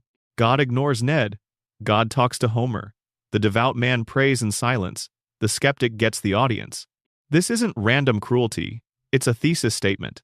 It's the show telling you something about how Springfield works at the deepest level, something about what the system that governs this place actually rewards and what it actually punishes. Ned is the most compliant man in Springfield. He was made compliant before he was old enough to choose compliance.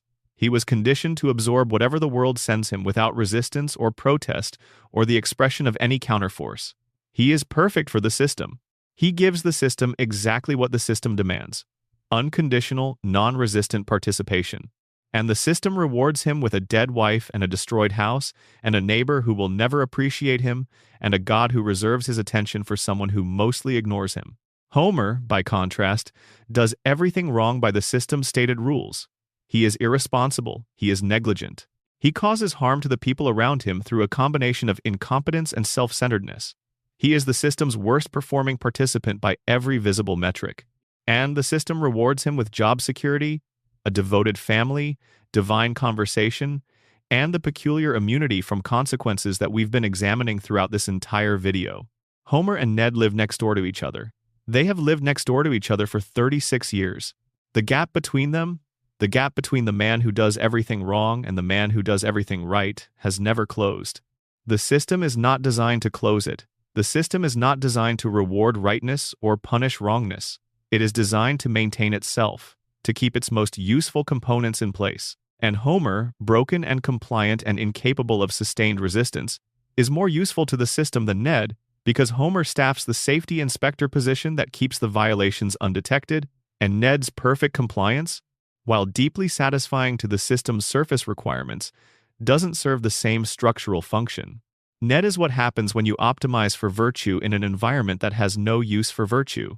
Homer is what happens when you are broken by the environment in exactly the ways the environment requires you to be broken. They live next door to each other. They always will. And now we come to the end of tonight's walk through Springfield, the place where all the threads we've followed come back to the same point. Every theory we've discussed arrives at the same conclusion through a different path. The radiation theory says Springfield is frozen because the contamination has altered the biological machinery of its residents at the cellular level, preventing the normal processes of change and growth and aging from operating. The coma theory says Springfield is frozen because it exists inside the mind of a man who went to sleep in April of 1993, and the dreaming mind cannot generate development it has no memory of.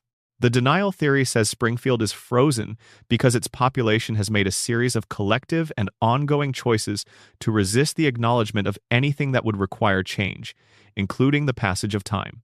The Burns immortality theory says that at least one person in Springfield has found a way to make biological time optional through the application of sufficient wealth and sufficient medical infrastructure. All four of these are different explanations for the same observation.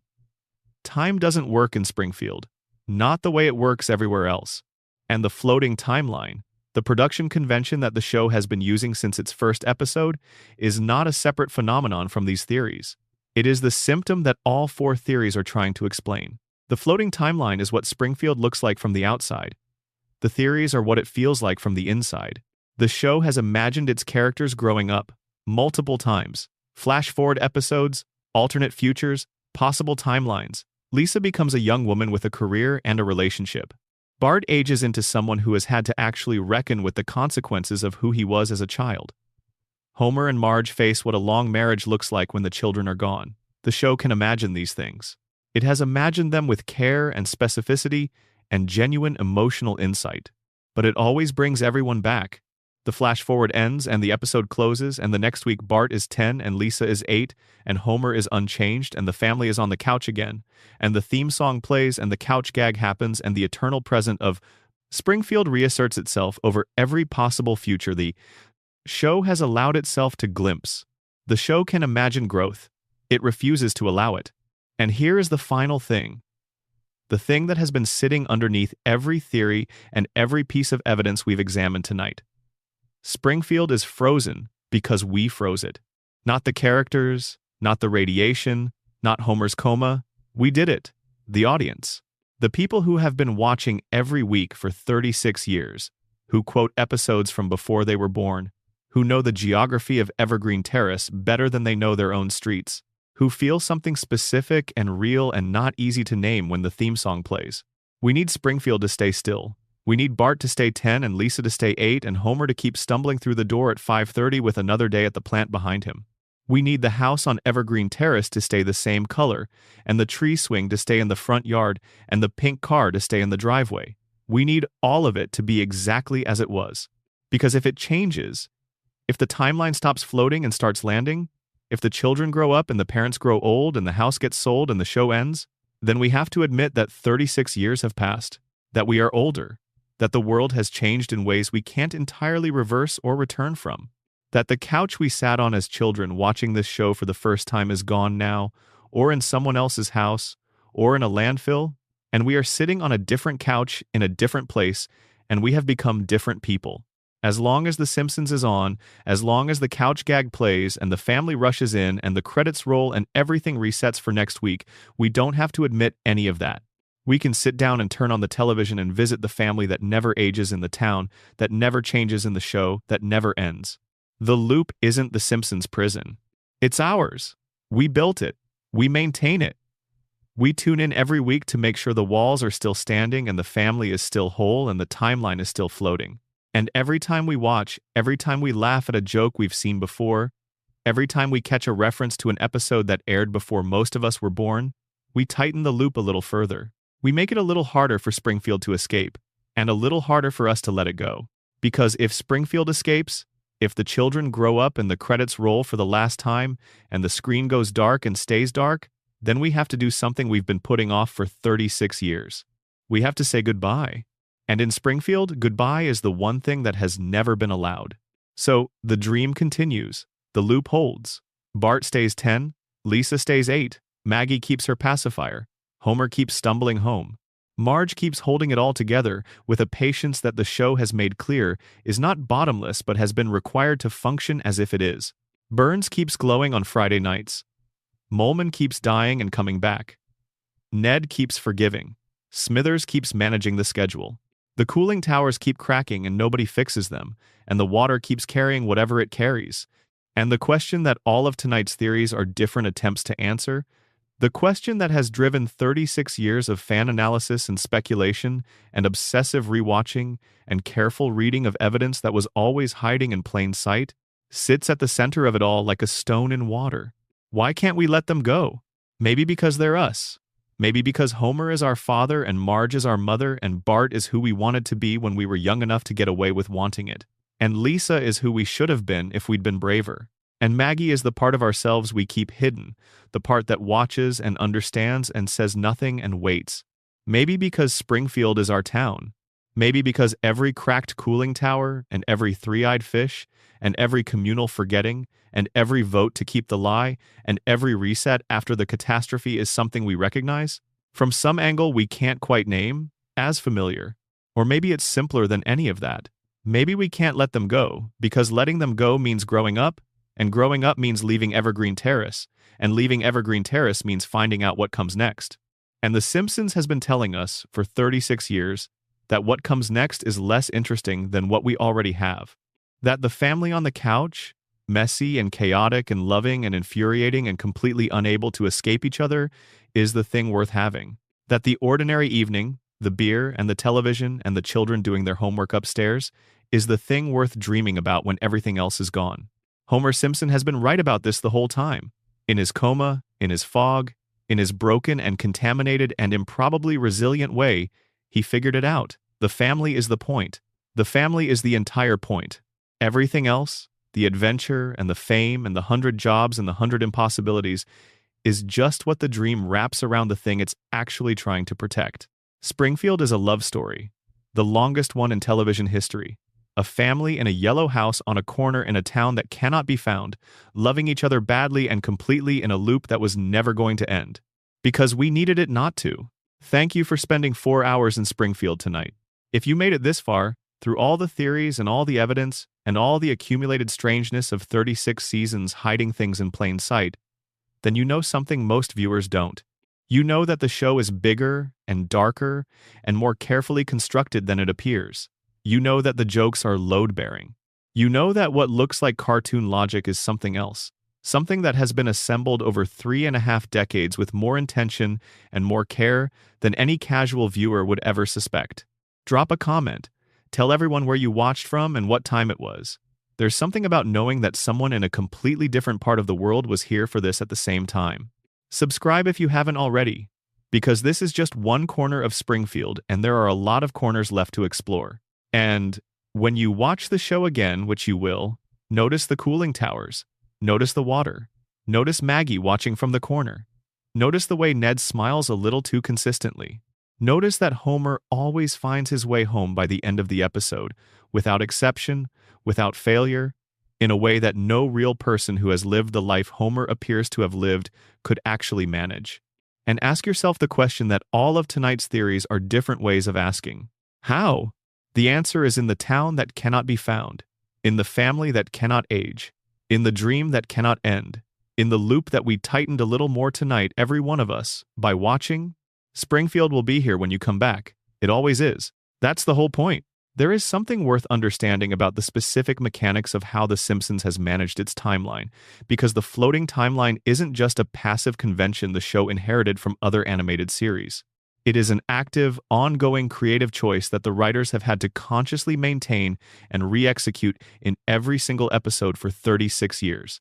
And the way they've maintained it, the specific techniques they use to keep the present always present without ever allowing the past to solidify into a fixed record, reveals something important about the relationship between the show's structure and the theories we're examining.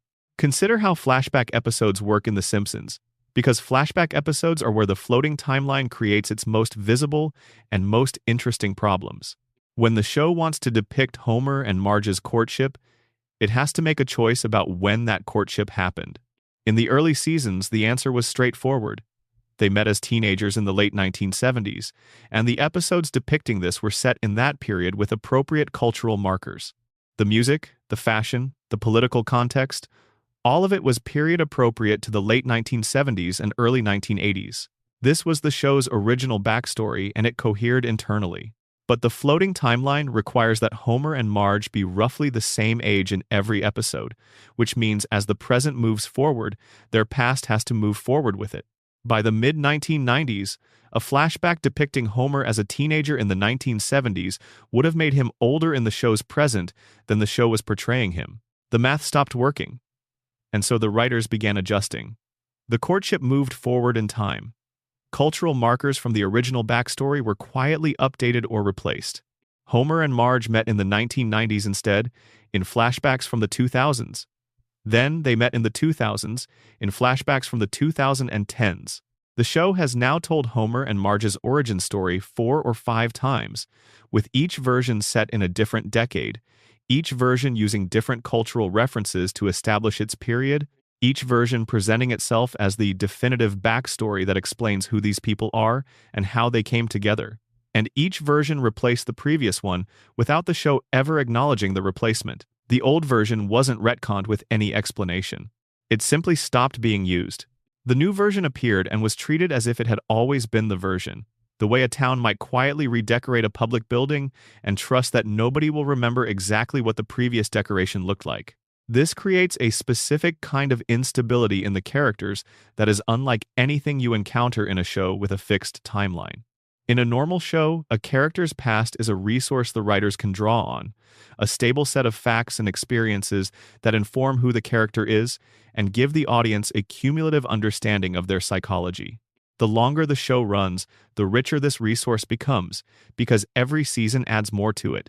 In The Simpsons, the past is not a resource. It's a liability. Every flashback episode risks creating a contradiction with a previous flashback episode because the two flashback episodes may have placed the same events in different decades. Every new backstory element risks conflicting with a previously established one. The writers have to maintain the show's present coherence, not by building on its past, but by carefully managing how much of its past can be invoked at any given moment without creating visible inconsistency. The result is that the Simpson family doesn't have a biography. They have a collection of biographical sketches, each internally coherent, each inconsistent with at least one of the others, all of them somehow describing the same people in the same house with the same fundamental dynamic, and none of them quite adding up to a complete and stable account of how these people came to be who they are. This should feel strange. It does feel strange if you sit with it. The people we know best from 36 years of television are people whose pasts are fundamentally unstable, whose histories are drafted and redrafted without acknowledgement, whose memories cannot be trusted to remain consistent from one episode to the next. We know Homer and Marge's personalities with intimate precision. We know their habits and their fears, and their specific ways of failing each other, and their specific ways of finding their way back. But we don't know when they got married in any year that will still be accurate by the next flashback episode.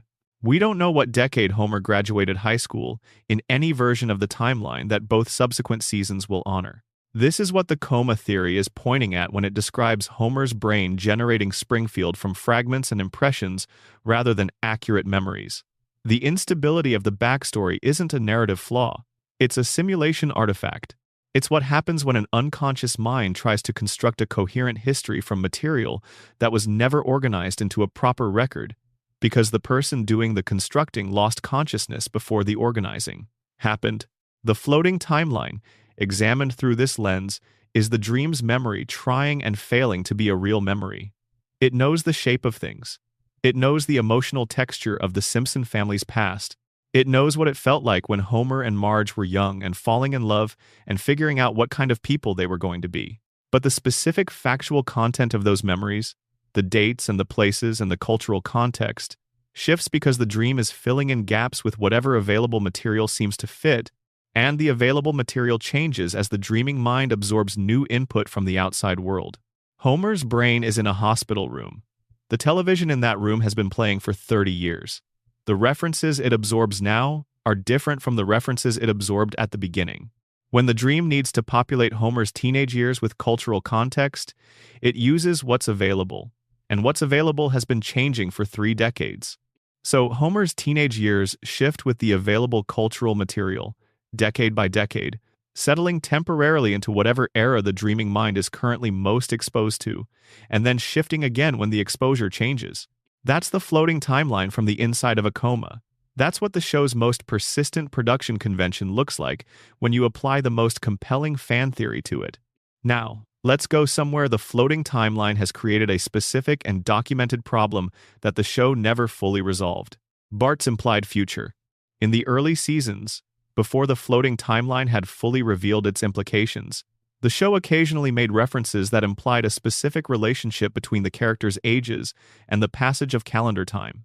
One of these, a small reference that the writers almost certainly didn't intend to be freighted with the weight it later acquired, established that Bart was born under a specific alignment of astrological signs that would place his birth in a specific year. When that year was matched against the implied age of the character, it suggested that Bart would reach adulthood in a specific year that was, at the time of the reference, still some distance in the future. That year has now passed. In the real world, Bart Simpson should be an adult by any accounting of the timeline that takes the early season references seriously. He is not an adult. He is still 10. He has been 10 for the entirety of the period during which he should theoretically have been growing into adulthood. The milestone came and went. Bart remained a child. The show did not acknowledge the discrepancy. This is the floating timeline's most persistent act of aggression against its own internal logic. The years pass. The characters don't age. The numbers that would require acknowledging the passage of time are simply ignored, not addressed, not explained away, just passed over, the way the town of Springfield passes over every inconvenient fact about itself. And if you're looking at this through the lens of the collective denial theory, the mechanism from the principal and the pauper that we'll get to later, this isn't an oversight. It's a decision. The show has decided, in the same way Springfield has decided about its principal's identity and its water quality and its billionaire's age, that certain facts will not be acknowledged. Bart's implied birthday passed, and the show voted to ignore it. No ceremony, no decree, just the collective agreement of the writer's room, enacted with the quiet unanimity that characterizes all of Springfield's most important decisions. The town doesn't age, the show doesn't age. The agreement holds. Let's also spend some time with what the floating timeline does to the concept of consequence in Springfield, because consequence is the mechanism by which growth happens, and Springfield's relationship with consequence is the most diagnostic thing about it. In a story with a real timeline, actions have consequences that persist. You do something in episode 3 and the effects of that action are still present in episode 7. You hurt someone in season 2 and the damage doesn't fully heal by the season 2 finale.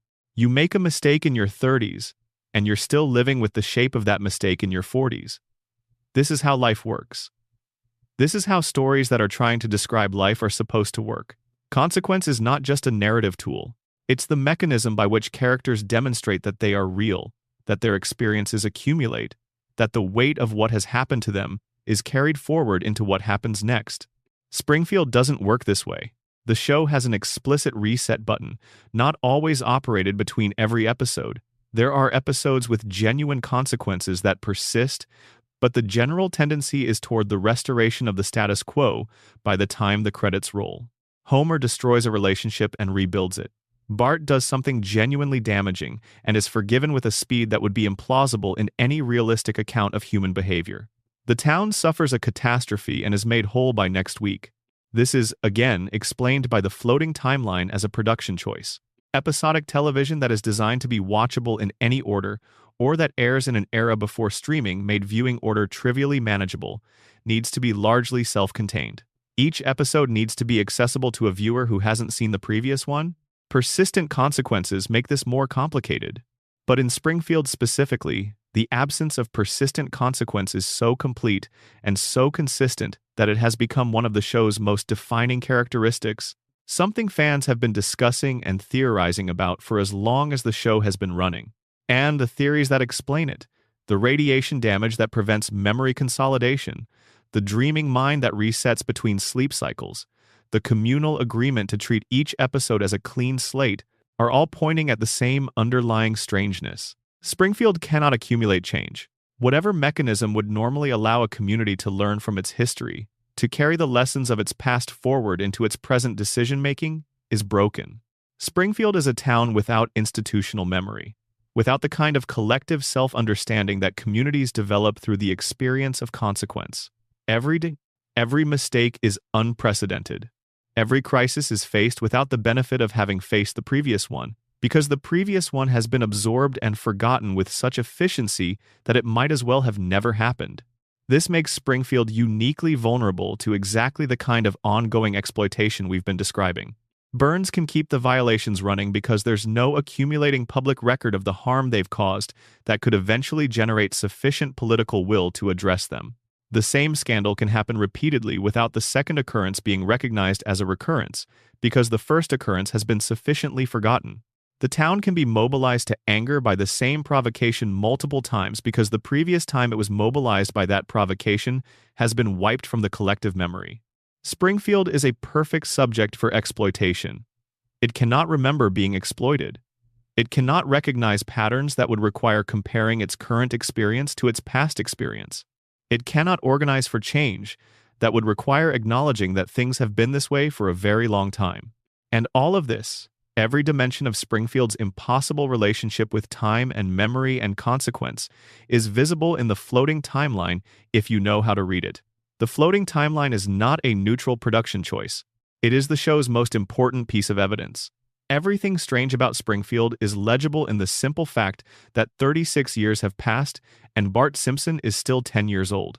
Let's spend more time inside the biology of the contamination theory, because the show has given us enough specific medical and biological detail to build a genuinely coherent picture of what nuclear contamination, at the level implied by the plant's violations, would actually do to a human population. Over the course of decades, the first thing to understand about long-term low-level radiation exposure is that it's not a single event with a single consequence. It is an ongoing process of cellular disruption that accumulates over time in ways that express differently in different organs, different individuals, and different durations of exposure. The human body has mechanisms for repairing radiation damage, DNA repair enzymes that identify and correct errors in the genetic code caused by ionizing radiation. But these mechanisms have limits. They are not infinitely effective. At sufficiently high cumulative doses, the damage outpaces the repair, and the errors that accumulate manifest in ways ranging from cancer to developmental abnormalities to neurological impairment to, in cases of very long-term, very high exposure, the kind of systemic biological alteration that the radiation theory proposes for Springfield. Homer's physical characteristics, examined through this lens, suggest a specific pattern of mutation consistent with very long-term, very high radiation exposure in an adult who spent decades in close proximity to an active reactor core. The enhanced physical durability is the most obvious and most frequently demonstrated characteristic. Homer can absorb trauma that would be fatal to a person with unaltered biology. This is not simply cartoon exaggeration because the same show that gives Homer this durability does not give it to other characters in the same way. Mulman dies from impacts that Homer routinely survives. Guest characters from outside Springfield are shown to be physically vulnerable in ways that suggest they don't have access to whatever biological resilience Homer has developed. The difference is consistent enough to be meaningful. Something about being Homer Simpson, or more specifically about being a person with Homer's specific exposure profile, has altered the physical resilience of his body. Radiation at high enough doses can actually produce something like this, though not through any mechanism that produces the clean narrative the radiation theory implies. The biological reality is messier. Radiation primarily causes cellular damage, not biological resilience. But the show isn't a medical textbook. It's a long-form satirical narrative that has been building a consistent internal logic about what radiation does to Springfield over decades of storytelling. And within that internal logic, the pattern is coherent. Homer's healing rate is the companion phenomenon to his durability. Not only does he survive damage that should be fatal, he recovers from it at a speed that has no normal biological explanation. Injuries that would incapacitate a normal person for weeks or months are resolved within an episode. Internal damage that would require surgery and extended rehabilitation is simply gone by the time the next scene begins. This has been consistent for 36 years, and it's specific to Homer in ways that suggest it's about him rather than about the show's general approach to injury.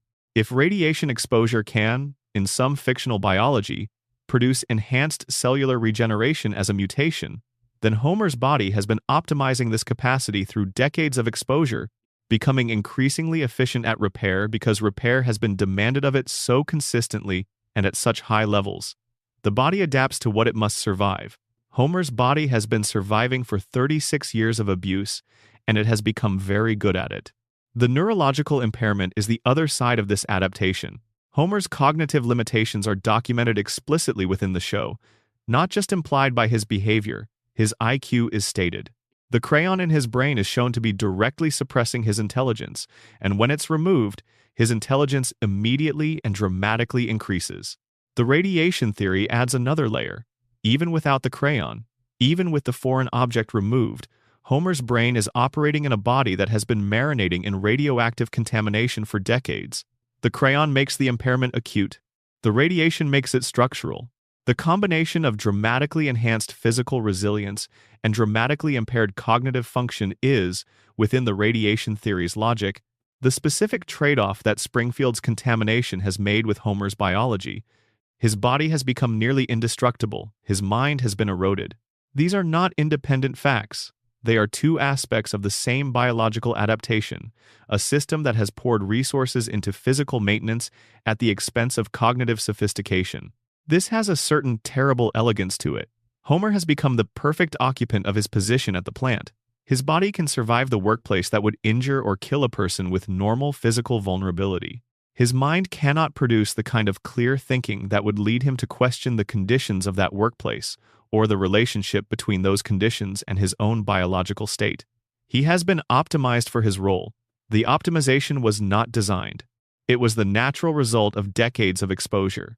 But the result serves the system as surely as if it had been engineered. Marge's biology is worth examining separately because her exposure profile is different from Homer's, and the differences in her presentation are consistent with those differences in exposure. Marge was exposed to the plant briefly, during her period of employment there, but her primary ongoing exposure is ambient rather than direct. She lives near the plant, she drinks the water, she breathes the air, but she hasn't spent decades in the immediate vicinity of the reactor core the way Homer has. Her biological alteration, if the radiation theory is correct, should reflect a lower and less specialized cumulative dose. And it does, within the show's own consistent logic. Marge doesn't have Homer's physical invulnerability. She is not depicted surviving the kind of trauma that Homer routinely absorbs without lasting consequence. Her biological distortions, the protuberant eyes, the impossible hair, the yellow skin are present in the same way they're present in other Springfield residents, the signature of background contamination rather than the specialized signature of direct, prolonged exposure. Her cognitive function is not as dramatically impaired as Homer's, which is consistent with lower exposure. She is capable of sustained critical thinking in ways Homer is not. Capable of recognizing patterns and drawing conclusions and maintaining positions over time. She is not immune to the community's collective amnesia, and she participates in the strategic forgetting that Springfield practices around its most uncomfortable truths. But she can hold information in mind, in a way that Homer genuinely cannot. Lisa is the most interesting case for the radiation theory, because Lisa is Springfield's apparent exception. She is brilliant, capable of analytical thinking at a level that embarrasses most of the adults around her, emotionally perceptive, duration, And unlike her father and many of her neighbors, she can and does connect facts to conclusions, in the way that the contamination theory says the radiation has specifically impaired. The radiation theory has two possible accounts of Lisa. The first is that her exposure is sufficiently lower than Homer's, that her neurological development has not been compromised in the same ways, and that what she represents is simply what Springfield's ambient contamination leaves intact when it doesn't have access to the kind of direct exposure Homer has had. The second, more interesting account is that Lisa's intelligence is itself a mutation, that the radiation has done something specific to her neurological architecture that has amplified rather than diminished her cognitive function, the way it appears to have done for Maggie. If the mutation is variable, if it can produce the extreme neurological impairment of Homer, or the extreme neurological amplification of Maggie, or something in between depending on individual biology and specific exposure profile, then Lisa might represent a mutation of moderate amplification. Not as extreme as Maggie's apparently off-the-charts intelligence, but significantly enhanced relative to the baseline that the ambient contamination of Springfield might otherwise produce. This would explain something about Lisa's relationship with Springfield that the show has depicted consistently. She is too intelligent for the environment she's in. Not in the way that any sufficiently intelligent person might feel out of place in an average community, but in a more fundamental way, as if her cognitive development has exceeded what the environment can accommodate or support. She has adapted beyond her context. She can see the contamination, articulate the patterns, understand the mechanisms, and yet the same contaminated environment that gave her the ability to see it has given the people around her the inability to respond to what she sees. Lisa is Springfield's most acute tragedy in this reading. The radiation gave her the intelligence to understand the situation, and the situation to make her intelligence useless. The animals of Springfield deserve more attention than they typically receive in discussions of the contamination theory, because the animal evidence is some of the cleanest evidence the show has produced for the biological effects of the plant's runoff. Blinky is the most famous. 3 eyes, pulled from a river near the plant, nationally recognized as evidence of contamination, then dismissed because Burns ate him on television and appeared to survive. But Blinky isn't the only animal in Springfield that shows signs of biological alteration. The show has depicted various local wildlife in ways that suggest contamination effects beyond the single famous fish. The rats we mentioned, glowing from within, running through the plant's infrastructure, animals near the plant with unusual characteristics or behaviors. The town's pets, including Santa's little helper, with physical features that deviate from their species' normal anatomy. The pattern isn't isolated to one fish. It's a pattern across multiple species of animals living in proximity to the plant's influence, each showing in their own biology the signature of an environment that has been chemically and radiologically altered. The biological consistency of this across species is important for the theory's credibility. A single 3-eyed fish could be a natural anomaly. A pattern of biological deviation across multiple species, including the human population, is something that has a cause. And the cause that every piece of this evidence points toward is sitting in broad view on the edge of town, with 2 cracked cooling towers and 342 safety violations and human bones in the basement, and a man responsible for safety who is asleep at his desk. The contamination isn't a theory imposed on the show from outside. It's the show's own theory, stated through 36 years of accumulated biological evidence, all of it pointing at the same source, none of it ever being allowed to reach the conclusion it's pointing toward, because the conclusion would change everything. And Springfield has decided collectively and continuously that nothing should change. The coma theory deserves a more detailed examination of its specific evidential basis, because the theory rests not just on the general observation that the show changed after the coma episode, but on a collection of specific details that the show placed deliberately, and that carry more weight when they're examined individually rather than in aggregate. Let's start with the episode itself and the specific details that the theory draws from it. The title of the episode is So It's Come to This, a Simpsons clip show. The clip show format is significant. Clip shows are typically used by television productions as cost-saving measures, episodes that require minimal new animation because they're primarily composed of footage from previous episodes presented within a new framing story. The framing story here, Bart's escalating April Fool's pranks culminating in Homer's hospitalization and coma, is the new material, while the bulk of the episode's runtime is filled with clips from previous seasons. This means that the episode is, formally, a show about looking back at what came before. It is an episode that positions itself explicitly as a retrospective, a summary of what the show has been up to this point, using the device of Homer's hospitalization as the occasion for that retrospective. There's a structural argument embedded in the format. This is the episode that looks backward, that collects the past, that marks a transition between what came before and what comes next. And what comes next is Homer's coma. Homer goes unconscious at the end of the retrospective. The show that looked backward ends with the main character unable to look forward. The 5% brain damage figure is stated clearly and is never retracted. Homer loses 5% of his brain function. This is not a temporary condition. The doctors don't say he'll recover that function. They say it's gone. And Homer's response to this news, laughing at something he admits he doesn't understand, laughing reflexively, laughing, because a mechanism in his brain is firing the laughter response without the cognitive architecture to understand why, is the response of someone whose cognitive machinery has just been significantly and permanently damaged. The family's response to Homer's brain damage is to find it charming. This is important not as evidence of the family's negligence, though it might be that, but as evidence of Springfield's general orientation toward cognitive impairment. In Springfield, intellectual limitation is not treated as a tragedy or a medical concern. It is accommodated. It is worked around. It is sometimes treated as endearing. The community has, as a whole, developed a deep tolerance for cognitive impairment, possibly because cognitive impairment is so prevalent that it has become normalized, or possibly because the community's own impairment prevents it from recognizing impairment as a condition distinct from the normal range of function. Homer laughs at something he doesn't understand. The family laughs at Homer laughing, and this is the note on which the episode ends, on which the first era of the show ends, on which Homer's conscious life ends, if the theory is true. Now the pre-coma versus post-coma content shift. We've touched on this already, but the specifics are worth dwelling on because the shift is more dramatic than the summary suggests. Pre-coma Homer is a man whose most significant adventures involve things like trying to get onto the bowling team, dealing with his father's unexpected engagement to a woman the family doesn't trust, encountering the new neighbor whose cheerful religiosity becomes a recurring source of friction. The scale of the stories is domestic. The stakes are personal. The situations are recognizable as extrapolations from the kinds of things real families navigate. Post-coma Homer goes to space. This is not a small thing.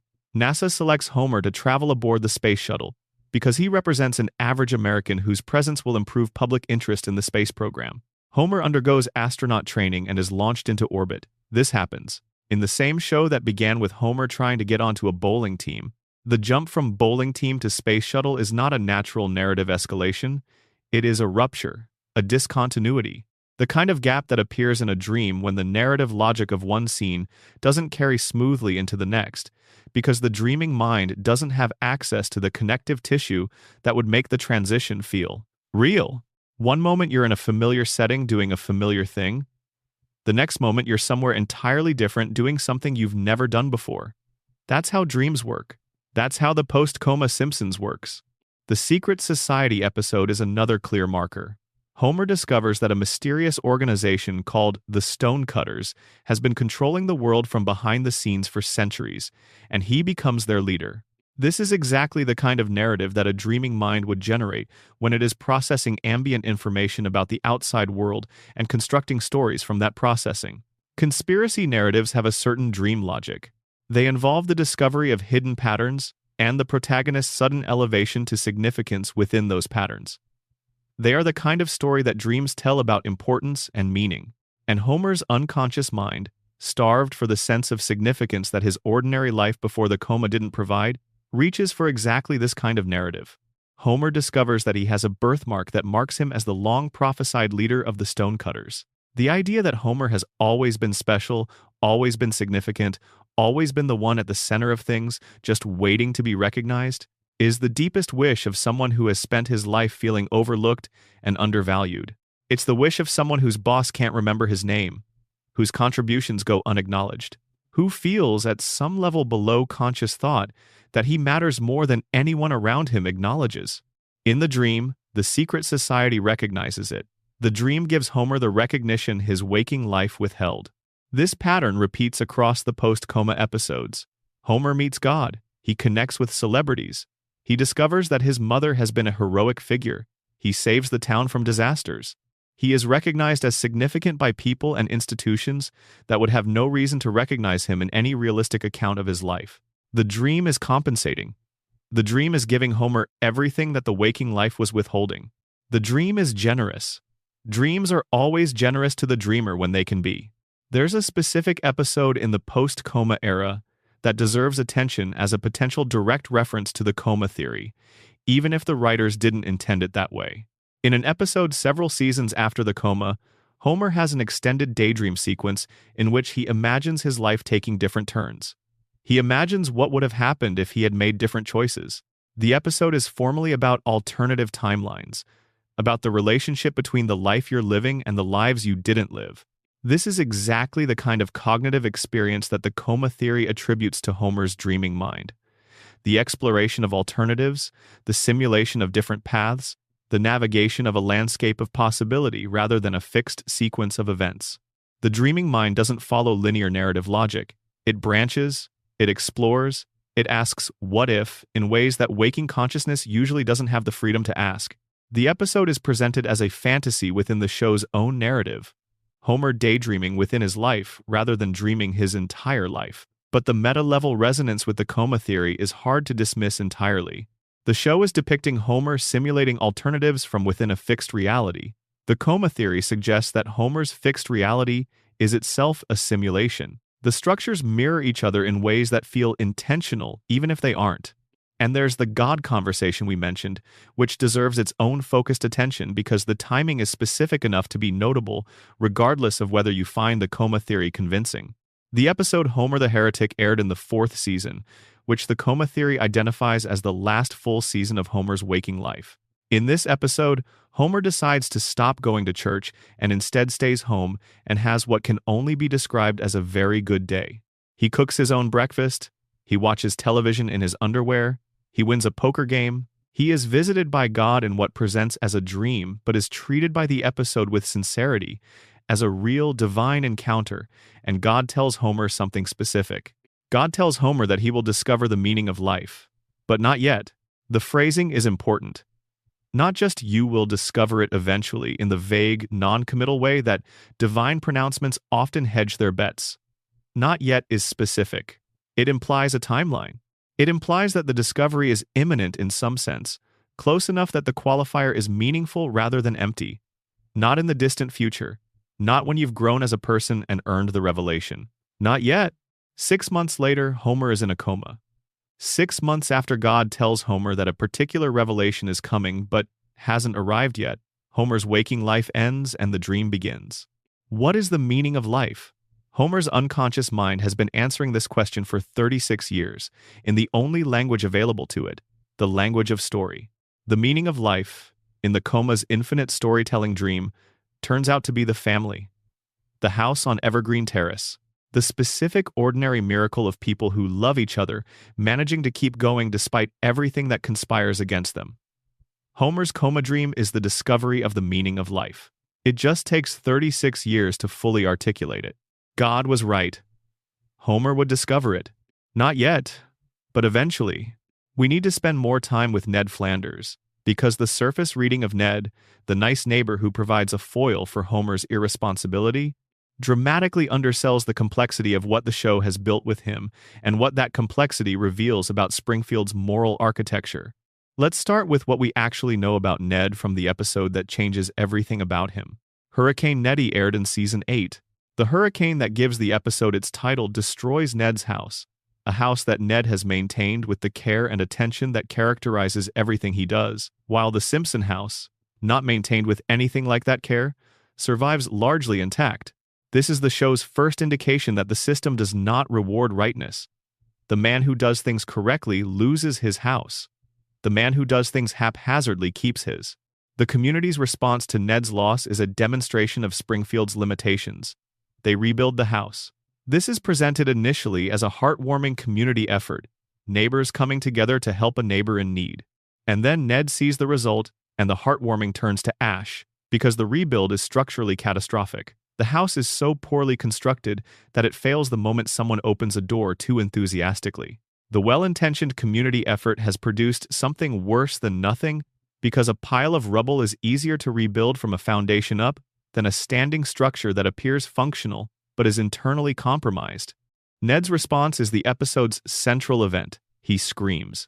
He says the things he has been holding inside, all the frustrations and the grievances and the suppressed rage of a man who has been conditioned to suppress rage, all of it coming out in a single sustained outburst.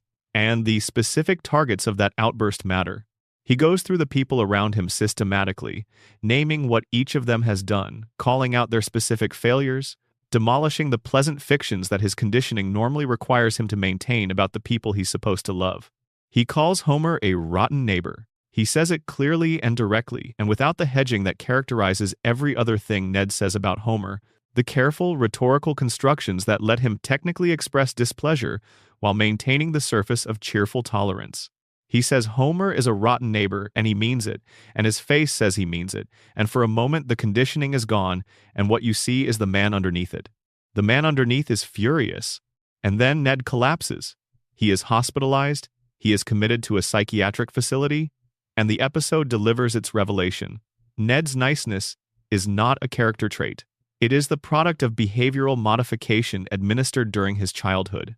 His parents, following the psychological theories of their cultural moment, took him to a psychiatrist at a young age because young Ned was unmanageable. The doctor spent years systematically conditioning the aggression out of him through techniques that are described by the show with enough specificity to understand what actually happened. The rage that young Ned couldn't control was removed through a process that the show clearly intends the viewer to find troubling, because the show depicts the psychiatrist as having done something to Ned rather than for him. The adult Ned that Springfield knows is a product of that intervention. He cannot express anger because he was conditioned not to express anger. He cannot confront people who harm him because he was conditioned not to confront. He forgives because forgiveness is the only available response when your rage response has been removed from your behavioral repertoire. Everything the show has presented as Ned's virtue is revealed in this episode to be Ned's injury. His patience is scar tissue. His forgiveness is a reflex of absence rather than a presence of grace. His faith is a framework he built around a self that was left without natural mechanisms for responding to the world's cruelty because those mechanisms were removed. This changes how you watch every Ned scene before the hurricane episode and every Ned scene after it. Before, you see a genuinely good man whose goodness is perhaps naive but is sincere. After, you see a man performing goodness because the alternative, accessing what lies beneath the performance, is something he has been trained not to do, and that the one time he did it landed him in a psychiatric facility. The post-hospitalization Ned is, if anything, more disturbing than the pre-revelation one. Because now he knows, he has been in therapy, he has been given some account of what was done to him, and why and how it shaped him. He has some access to the knowledge that his niceness is constructed rather than natural. And yet he continues. He returns to Springfield. He goes back to being Ned. The conditioning reasserts itself, or he chooses it, or the distinction between those two things has been so thoroughly collapsed by the intervention that he can no longer tell them apart. What would it even mean for Ned Flanders to stop being nice? The niceness is the only self he has available. The person beneath it is someone he has never been allowed to fully be, someone he glimpsed for a few moments during the hurricane and then had to retreat from because being that person was too destabilizing to sustain. Ned is trapped in his own character in a way that none of the other characters in the show are trapped. Homer is trapped by his cognitive damage and his emotional wounds, but Homer's self is at least his own, however impaired and however burdened. Ned's self was taken from him when he was too young to defend it and replaced with a performance that he has been delivering ever since. And now consider the God relationship again, because it lands differently once you've fully understood what Ned is. Ned prays. Ned has been praying, sincerely and consistently, for as long as the show has existed. His relationship with God is the central organizing principle of his life, the framework around which he has built his identity. It is the reason he gives for his patience when things go wrong. It is the explanation he reaches for when the accumulation of loss and damage and thankless tolerance reaches a point that would break any other reading. God has a plan. The suffering is meaningful. Ned's faith is not a superficial cultural affiliation. It is a load-bearing structure. And God, who within the show's established canon is real and has chosen to interact with at least one Springfield resident, does not interact with Ned. God talks to Homer. God ignores Ned. The drunk who falls asleep in church gets divine conversation. The devout man who has organized his entire life around the relationship with the divine gets silence. If you're looking for a single image that captures Springfield's moral reality, this might be it. Not the cracked cooling towers or the three-eyed fish or the bones in the basement. The image of Ned Flanders on his knees, praying with genuine sincerity, while God is across town having a conversation with Homer Simpson over a plate of snacks. The system is not designed to reward virtue. The system is designed to maintain itself. And what the system requires for its own maintenance is not Ned's kind of virtue, but Homer's kind of damage. Ned's compliance is real compliance, but it doesn't serve the specific function that Homer's broken compliance serves. You can't staff the safety inspector position with Ned Flanders. Ned would read the violations report and file it with the regulatory authorities. That's not what the position requires. The position requires someone who won't read the violations report, or will read it and not understand it, or will read it and understand it and still do nothing, because the alternative, challenging the authority structure that provides his livelihood and his sense of belonging, is psychologically impossible. Homer is that person. Ned is not. And the system, in whatever form Springfield's systemic maintenance takes, has arranged things accordingly. Homer has the job. Ned has the church. And God, apparently, has a standing arrangement with Homer that Ned is not part of. Springfield doesn't reward goodness. Springfield rewards a very specific kind of brokenness that happens to be useful. And the most broken man in Springfield's most useful position is so thoroughly damaged by the combination of radiation and grief and crayon that he can't even see the arrangement he's in, let alone question it. While next door, the man who did everything right, who was made nice by someone who wanted to use niceness as a management tool for someone else's benefit, who has spent decades demonstrating the virtue that should, in any fair system, generate the recognition and the grace and the divine conversation, kneels in his perfectly maintained house and prays to a God who is busy talking to his neighbor about donuts. That is Springfield. That is what 36 seasons of accumulated evidence looks like when you stop treating the individual pieces as gags and start treating them as data. A system where the cruelest man lives forever and the nicest man loses everything he loves. Where the most incompetent employee has permanent job security and the most devoted one is perpetually at risk. Where the truth is exiled by legal decree and the lies are enshrined by the same authority. Where God makes house calls to the faithless and ignores the faithful. Where the fish have 3 eyes and the skin is yellow and the cooling towers are cracked and nobody asks why. That's Springfield. That's always been Springfield. And we keep going back. Let's sit here for a moment before the night ends completely. You've been in Springfield for 4 hours. You've walked through its impossible geography and its broken biology. You've sat with the evidence that its primary industry has been quietly contaminating its population for decades. You've examined the possibility that its most famous resident has been unconscious since April of 1993 and that everything you've watched since then has been his dream. You've reopened the most famous unsolved crime in animated television history and found that the official answer doesn't hold together the way it's supposed to. You've watched an immortal monster maintain his immortality through the application of nuclear medicine and accumulated wealth.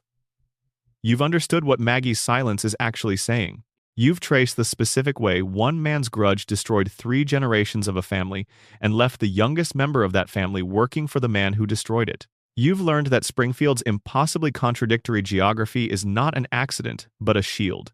You've understood the mechanism by which the town maintains its reality against the constant pressure of the truth.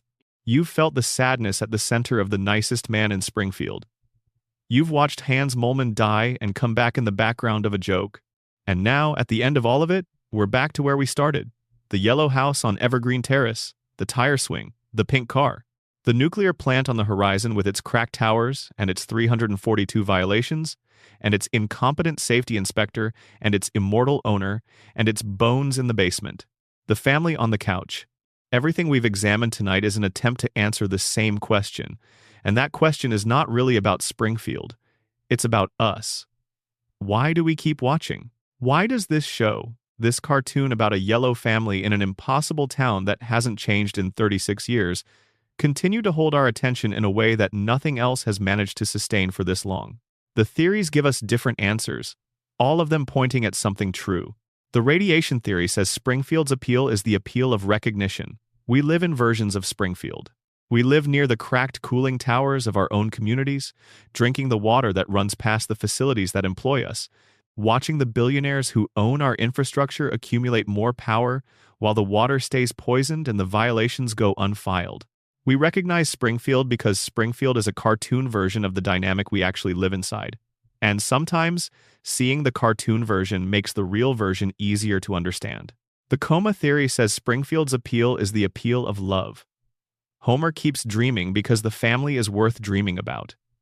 We keep watching because the family is worth watching. The messy, chaotic, dysfunctional, deeply loving family on the couch is everything we want from the people we love. Everything we fear we're not giving the people who love us. Everything we're trying to hold on to as time keeps moving and things keep changing, and the children grow up in the time it takes to look away and look back. The denial theory says Springfield's appeal is the appeal of permission. Springfield gives us permission to not know, to not confront what we know, to watch something familiar and warm and unchanging, and not ask the questions that would make it less comfortable. We go to Springfield the way Springfield goes to itself when the truth gets too heavy, gratefully, reliably, and without asking too many questions about what's in the water. The Burns theory says Springfield's appeal is the appeal of structure. We live inside systems too. We depend on institutions that harm us. We participate in economies that exploit us. We go to work for companies that, in their own way, are burning the same kind of slow fire that the Springfield nuclear power plant is burning. And we do it for the same reason Springfield does it. Because the alternative, confronting the structure and demanding something different, feels impossible from inside a life that depends on the structure continuing to function. All four of these are true. All four of them describe something real about why we watch and what we get from watching, and why the loop that keeps Springfield frozen in time is not just Springfield's loop, it's ours. We pressed pause in December of 1989, and we've been holding the button down ever since. We've watched 36 years of the world change around us while the family on the couch stayed still. We've used Springfield as a reference point, a stable center, something that's always the same when everything else is different. We've needed it to be the same. We've built part of our relationship with time itself around the fact that whenever we go back, Springfield is exactly as we left it.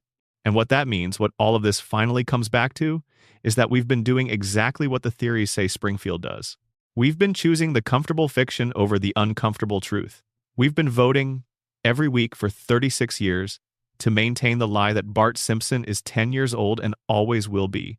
Because the alternative, the truth that 36 years have actually passed, and we are different people now, and the world is different now, and the couch where we first watched this show is gone, is harder to hold than the loop. Homer's coma dream is a love letter to his family. Springfield's floating timeline is a love letter to everyone who watches it. A love letter that says, you don't have to leave. You can always come back. It will always be the same. The beer will always be cold, and the family will always be on the couch, and the couch gag will always play, and nobody ever has to say goodbye. We trapped Springfield in the loop because we needed somewhere that didn't change. We needed to know that something was still the same as it was. That some version of the world we grew up in was still standing somewhere, still populated by the same people doing the same things with the same love and the same frustration and the same stubborn refusal to let go of each other. Springfield is still there. It's always there. And as long as we keep watching, as long as we keep tightening the loop with every episode we return to, as long as we keep needing the family on the couch to stay just as they were, it always will be. That's the theory underneath all the theories.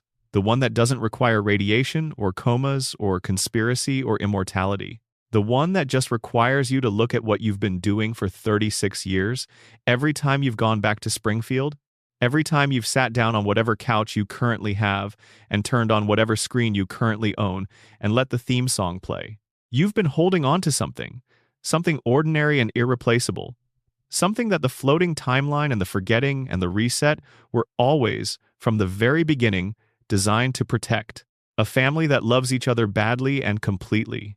A house on a corner in a town that can't be found. An ordinary evening that lasts forever because you needed it to. The national contest that Fox ran around Who Shot Mr.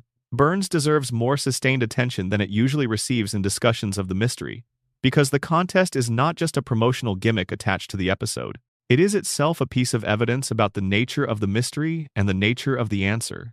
When a television network invites millions of viewers to participate in solving a mystery and announces that the mystery is solvable from the information provided in the story, that network is making a specific claim about the relationship between the available evidence and the correct answer. They are saying, "We gave you everything you need. The answer is in what we showed you. Apply the right reasoning to the right evidence and you will find it." The claim turned out to be false. Of the thousands of entries submitted, not one person in the randomly selected review sample identified the correct answer. One person in the broader population, posting to an online forum on the night the first episode aired, apparently worked it out. But that person's submission was not part of the formal contest, and they were located too late to receive the prize. The prize was given to someone who guessed wrong, selected randomly from the pool of entrants because no correct entry was available to award it to. What does this tell us about the relationship between the available evidence and the answer? The most charitable interpretation is that the red herrings were too effective. The show gave you the actual answer but surrounded it with so many plausible alternative suspects and so many convincing false trails that the signal was buried in the noise. Most viewers followed the false trails and missed the signal. This is a legitimate criticism of the mystery's design, but it doesn't undermine the answer itself. The answer was there. The evidence for it was there. People just didn't find it. The less charitable interpretation is that the evidence for the official answer was insufficient, that the clues the show planted were not actually sufficient to identify Maggie as the shooter without information or reasoning that wasn't available to the audience, and that the contest's failure to produce a winner reflects not the red herring's effectiveness, but the actual evidentiary foundation's weakness. The evidence we have for weighing these interpretations is limited but suggestive. The writers have confirmed, in DVD commentaries and interviews, that they were still debating the identity of the shooter themselves during the production of the mystery. They had multiple answers under serious consideration. Barney Gumble was at one point the planned shooter. Smithers was the planned shooter of an alternate ending that was fully produced. The answer was not locked in before the clues were written. The clues were written, in some cases, for one answer, and then the answer changed, meaning some clues may have been pointing at a shooter who was later replaced with a different one. If the clues were, in some cases, calibrated for an answer that was later changed, then the audience trying to solve the mystery from those clues was working with evidence designed for a different solution. The mystery was, as the theory has long suggested, reverse engineered. The answer was chosen, and the evidence was then arranged to support it. But the arrangement is imperfect because the arrangement was done at the end of the process rather than the beginning. This would explain why nobody found the answer from the evidence. The evidence doesn't cleanly lead to Maggie. It leads, messily and with multiple false turns, in a general direction that the resolution then points at and says, this is what the evidence was always about. But the pointing is done after the fact, and the retrospective clarity of the pointing doesn't make the evidence retroactively sufficient. The DVD commentary moment where the writers acknowledge knowing about the one person who correctly identified the shooter online is worth spending time with, because what they describe is not a person who deduced the answer from the evidence. They describe a person who posted the answer very early, the same night the first episode aired, before most viewers had had time to work through the mystery carefully. This timing suggests one of two things. Either this person had exceptional and immediate analytical insight that nobody else replicated in months of widespread engagement with the mystery, or this person had a different kind of access to the answer, not through deduction but through familiarity with the show's production patterns, behind-the-scenes knowledge, or a particularly acute intuition about how the show's writers think. The fact that they disappeared, that their college account lapsed before they could be reached, and that they never came forward to claim their recognition adds a layer of strangeness that's hard not to dwell on. The one person who got it right cannot be found. The invitation for them to come forward has apparently never been answered. The mystery of who solved the mystery remains unsolved. This is Springfield operating at the meta level. The greatest mystery in the show's history was officially solved, but the person who actually solved it remains unknown. The show closed the case on who shot Burns. The identity of who figured it out is open. Now let's examine the specific moment of Burns identifying Maggie in the hospital room. because this moment is the pivot on which the official resolution turns, and it deserves scrutiny. Burns wakes from his coma. He is in a hospital room. He looks around. He sees the assembled crowd, which includes various suspects and interested parties. And in the crowd is Maggie, in Marge's arms. And Burns identifies Maggie as his shooter. Several things about this moment are worth noting. First, Burns was in a coma. He went into the coma immediately after being shot, before he had been able to process the experience fully or consolidate his memory of it. Human memory is not a video recording. It is a reconstructive process, and it is particularly unreliable when the memories being reconstructed are associated with trauma, stress, or sudden unconsciousness. Burns is being asked to identify his attacker from a memory that was formed under extreme physiological stress and then interrupted by unconsciousness before it could be consolidated. Second, Burns has a famously unreliable memory for the people he encounters. The show's longest-running gag about Burns is precisely that he cannot reliably identify or remember the people around him, including the man who has worked for him for decades. The show presents this as evidence of Burns's contempt for the people beneath him, rather than as an organic cognitive limitation. But the result is the same. Burns's identification of individuals is not established as reliable. He often fails to recognize people he has interacted with repeatedly. Trusting his identification of someone he encountered once, briefly, in a stressful and chaotic situation, while he was apparently close enough to being shot that the shot was nearly immediately fatal, seems like a significant evidentiary leap. Third, Burns had a motive to protect certain people and no motive to protect Maggie. If Burns recognized someone in that parking lot whose identity he had reason to conceal, the moment of waking up in the hospital room and being asked to identify the shooter would be the moment he would choose a substitute. Maggie is the ideal substitute. She cannot be prosecuted, she cannot contradict his testimony, and she is present in the room as a visible member of the Simpson family whose DNA had been found at the scene. She fits the available evidence. She costs Burns nothing to name. This is not an argument that Burns consciously and deliberately framed Maggie. He may have genuinely identified her as his shooter, and if he encountered her in the parking lot during the sequence of events that led to his being shot, his memory of her presence may be accurate even if his understanding of her role in the shooting is not. He may have seen Maggie and then been shot, and those two perceptions, sequential but causally distinct, may have merged in his memory into a single event in which Maggie was the cause of the second. Memory does this. Under stress, under trauma, under the specific cognitive conditions that being shot creates, the brain assembles its record of events in ways that are not always faithful to the actual sequence of causes. Burns may not be lying. He may be remembering, but what he's remembering may be a reconstruction that conflates correlation with causation, presence with agency, because that's what traumatized memories sometimes do. The gun is the piece of evidence that ties all of this together and makes the official answer most difficult to dismiss, while simultaneously making it most difficult to fully accept. Burns's gun was missing from his holster before the shooting. This is shown in the episode. Someone had already removed the weapon from Burns's person before the encounter in the parking lot, which means the gun that Maggie is claimed to have picked up from the ground had already passed through at least one other person's hands before it reached the ground. Or it had been taken from Burns at an earlier point in the evening and was carried by someone else who then dropped it or placed it somewhere that Maggie could reach it. Either reading suggests more complexity in the shooting's mechanics than the official account provides. The baby finds the gun explanation treats the gun's presence on the ground as a simple accident of the struggle between Burns and Maggie over her lollipop. But if the gun was already missing from Burns's holster before that encounter, then the gun's presence on the ground cannot be explained by the struggle with Maggie alone. The gun got to the ground through a different path than the one the official story describes, and whatever path it took, it passed through hands that the official story doesn't acknowledge. Who took Burns's gun earlier in the evening? This question doesn't get asked in the resolution episode. It should be the first question asked. If you know someone's weapon was taken from them before they were shot with it, you want to know who took it and when and under what circumstances. The investigation skips this question entirely. The investigation goes from gun was used to shoot Burns to gun found near Maggie without addressing the intermediate steps, and the intermediate steps are where the actual story lives. The show does not give us these steps.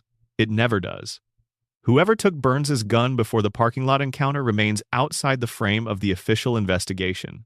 And outside the frame is exactly where the real answer to Springfield's most famous mystery might be sitting. Case closed. Mystery open. Springfield moves on. There's a dimension of the Mona Simpson story that the summary version tends to underplay, and it's the dimension that makes the conspiracy feel most complete and most devastating. It's not just that Burns drove Mona away and indirectly shaped Homer's psychology through her absence. It's that Burns constructed an entire ecosystem around the Simpson family that ensures Homer's continued broken compliance across decades, and he built that ecosystem so thoroughly that it would take 3 separate pieces of information, each separately insufficient to produce the complete picture, all arriving simultaneously in Homer's conscious awareness. For Homer to even begin to understand what was done to him, Homer would need to know that his mother was driven away by Burns. He would need to know that his father made a deal with Burns. He would need to understand his own psychological damage clearly enough to recognize it as the product of the specific childhood wound that Burns created rather than as a natural feature of who he is. And he would need the cognitive capacity to synthesize these 3 separate facts into a coherent account of the architecture of his own suffering. Burns ensured that the third requirement would never be met. By keeping Homer cognitively impaired, by ensuring through the mechanism of incompetent safety inspection that the radiation keeps leaking and the neurological effects of that leakage continue to accumulate, Burns has guaranteed that even if Homer somehow obtains the first 2 pieces of information, he cannot do the synthesis that would make them meaningful. He can know that his mother was a fugitive. He can know that his father made a deal with Burns. But the neural pathways that would connect these facts to the pattern they reveal, the recognition that the same man presides over both of these facts, that they're both expressions of the same strategic decision Burns made when Mona was caught in the lab, those pathways have been compromised. Homer knows about his mother. He knows about the deal his father made. He even works for the man at the center of both stories. And he goes to work every day, and he eats his donut, and he ignores the safety readings, and he comes home in the evening and the loop continues. This is Burns's masterwork. Not the wealth, not the longevity, not the political influence, not the biological weapons facility. The masterwork is making Homer Simpson so thoroughly incapable of connecting the dots that dot connection is no longer a threat. You don't have to suppress the truth in Springfield if you've already suppressed the ability to synthesize it. The Abe Simpson angle adds another layer that is worth examining carefully. Abe told Homer his mother was dead. He showed him a grave. He maintained this fiction for Homer's entire childhood and into his adulthood, for decades, actively deceiving his son about the most significant fact of his son's emotional life. The conventional reading of this is that Abe was protecting Homer. Telling a child that his mother was dead is kinder, perhaps, than telling him she was a federal fugitive who had to leave to protect them, and that the man who employs your father and controls your town's economy was responsible for making her one. But the deal with Burns complicates this reading. Abe made a deal with Burns. In exchange for Homer's lifetime employment at the plant, Abe agreed to silence about something Burns had done. The show establishes this without completely specifying what crime Abe witnessed, but the structure of the arrangement is clear. Abe had leverage over Burns and chose to sell that leverage for his son's economic security rather than use it to challenge Burns's behavior. This means Abe chose complicity. He chose security over truth. He made the same calculation that Springfield makes collectively in The Principal and The Pauper.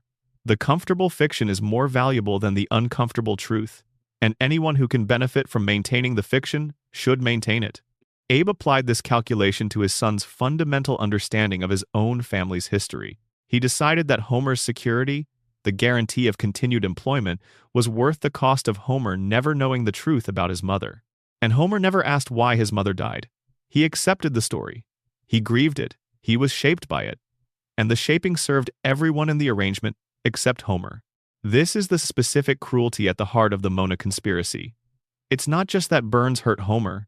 It's that the people closest to Homer participated in the hurt, not maliciously, but through a combination of fear and pragmatism and the specific kind of love that decides for someone else what they can handle knowing. Abe loved Homer. Abe chose security over truth. Abe decided Homer couldn't handle the full story and made the arrangement that ensured Homer would never need to. And Homer, cognitively impaired, emotionally wounded in precisely the ways Burns's intervention created, psychologically ill-equipped by the specific damage inflicted on him to question the story he was given about his own life, accepted the arrangement without ever knowing it was an arrangement. 3 generations, all circling the same power plant. Abe making his deal with the owner, Mona fighting the owner's weapons lab and losing everything. Homer working for the owner without knowing the owner is the specific human being most responsible for everything wrong with his life. The plant at the center, pulling all of them into its orbit, defining the shape of the Simpson family across the decades, leaking something invisible into all of them. Burns didn't plan this. No single mind planned something this complex across 3 generations. Burns responded to a threat, and the response had consequences he leveraged when they were useful. He drove Mona away because she destroyed his laboratory. He used Abe's secret to secure Homer's employment because having Homer in the safety inspector position was strategically useful. The specific psychological damage the maternal absence inflicted on Homer was a bonus, not a plan. A bonus that Burns recognized and that his strategic intelligence led him to maintain rather than address. The villain of this story is not purely malevolent. He is opportunistic. He makes things work for him. He finds the angles in every situation, the leverage in every relationship, the utility in every accident. Homer's brokenness was an accident of Burns's response to Mona. Homer's continued employment was an arrangement made for different reasons. The combination, Homer's broken psychology serving the strategic function of maintaining the plant's violations through incompetent oversight, was Burns recognizing what fell into his lap and choosing to keep it there. That's the most horrifying version of the conspiracy. Not that Burns planned it, that he recognized it when it happened and never let it go. Springfield is full of accidents that someone recognized and leveraged. The radiation is an accident of cutting corners.